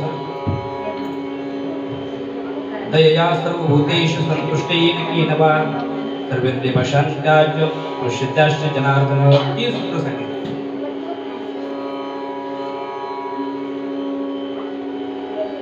माणसाचं पहिलं कर्तव्य आहे दयया सर्वभूतेषु, म्हणजे प्रत्येक प्राणी मात्रांवर दया करा. दया, संतुष्ट आणि इंद्रियांना विषयापासून निवृत्त करणे हे माणसाचं परम कर्तव्य. परम कर्तव्य.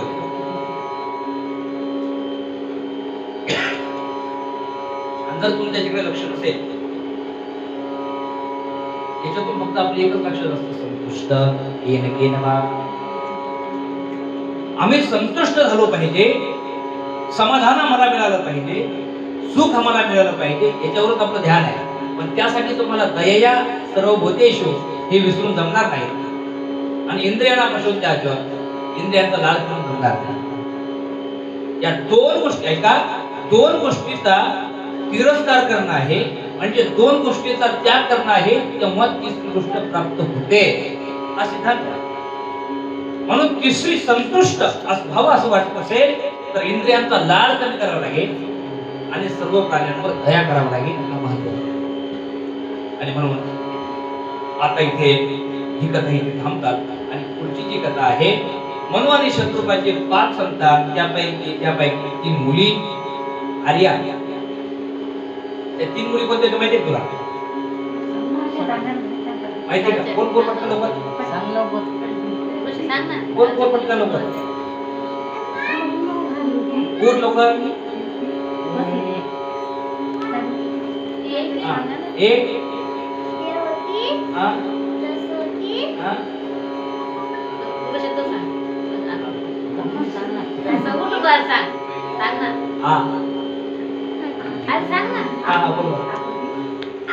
हाँ वैष्णवी सांगितलं. सांगतो सांगतो सांगतो.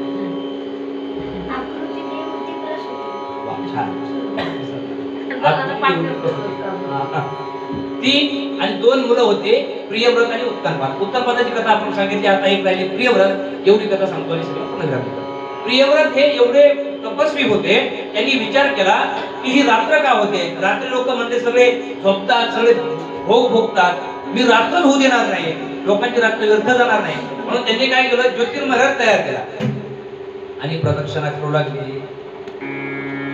मी रात्र होऊ देणार नाही म्हणून प्रदक्षिणा करत होते.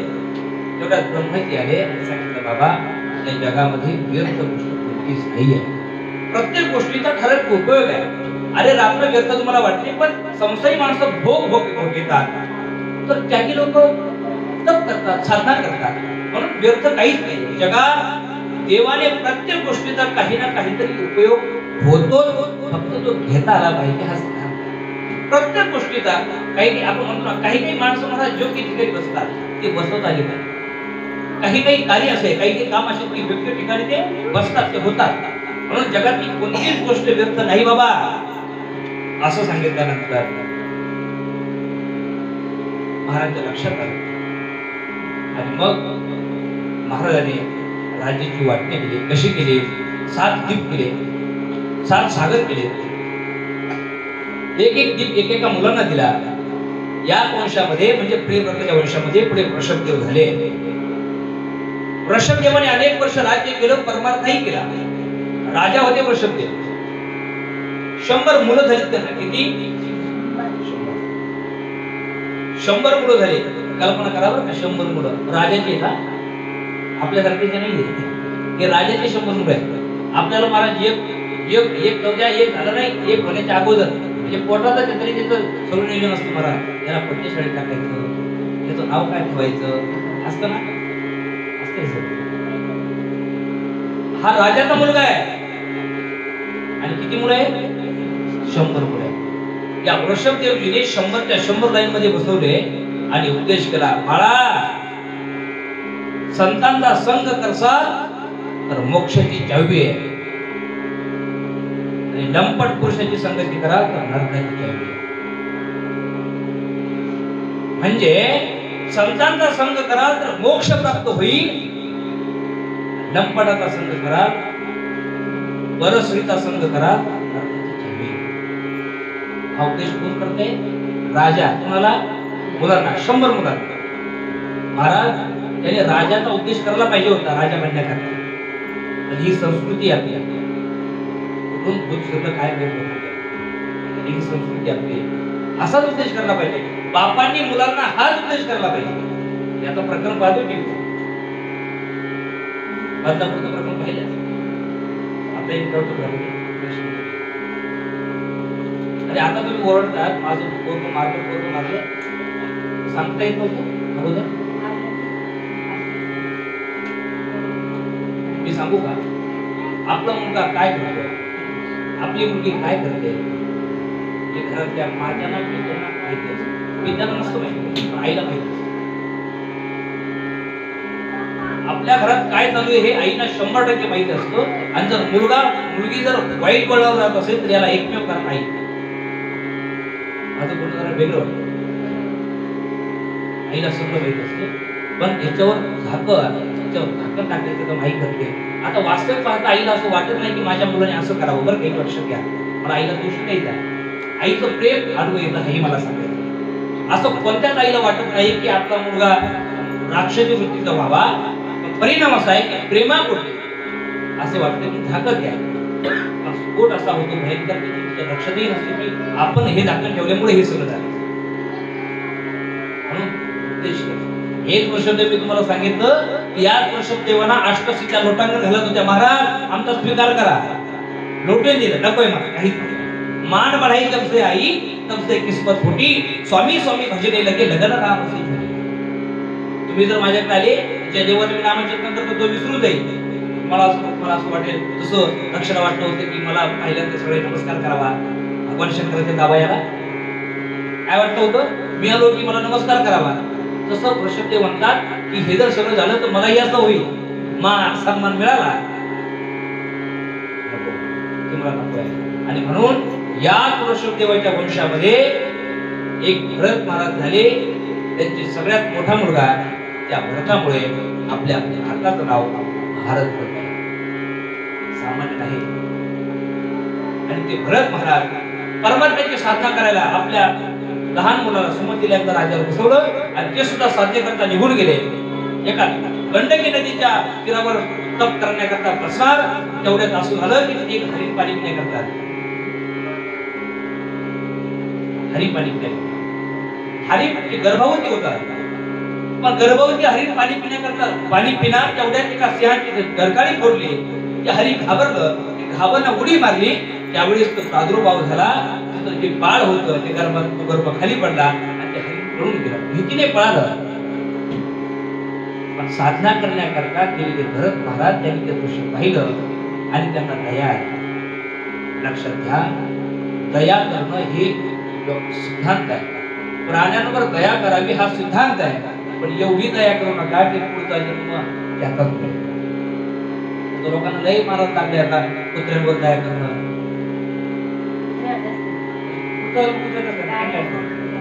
कारण मी सांगत नाही, ज्ञानेश्वर महाराज आणि यामध्ये सांगत मरताक्षणी माणसं तो विचार करतात पुढचा जन्म तोच मिळतो, हे मी बोलत नाही, वेद शास्त्र बोलतो. परिणाम असा झाला, एक लक्षात घ्या बरं, काही मी सांगतो. अरे ध्रुव महाराज 5 वर्षाचे होते तरी परमात्म्याला प्राप्त केलं, आणि भरत महाराजांना परंपरेने आलेला परमार्थ होता तरी हरणाच्या गर्भाला जावं लागलं. हे कशामुळे? तर ध्रुव महाराजांना संतांचा संग झाला, त्यामुळे त्यांची तपश्चर्या सफल झाली. आणि भरत महाराजांचा परंपरेने आलेला परमार्थ होता, पण संतांचा संग न झाल्यामुळे हरणाच्या गर्भाला जावं. जड भरत राजा हरणा गर्भा गेला, जड भरत राजा हरणा गर्भा गेला, घाला तो घातला वासने, घाला तो घातला वासनेने, जड भरत राजा हरणा गर्भा गेला, जड भरत राजा हरणा गर्भा गेला. काय झालं? त्या पिलाला आणलं महाराज, आता याला माझ्याशिवाय कुणी नाही, मी सांभाळणार, याची आई मी, तिचा बाप मी, म्हणून जोड बरोबराच्या साधना करण्याकरता गेले होते, तप करण्याकरता. पण त्या हरणामुळे तो बिकीकडेच राहिलो.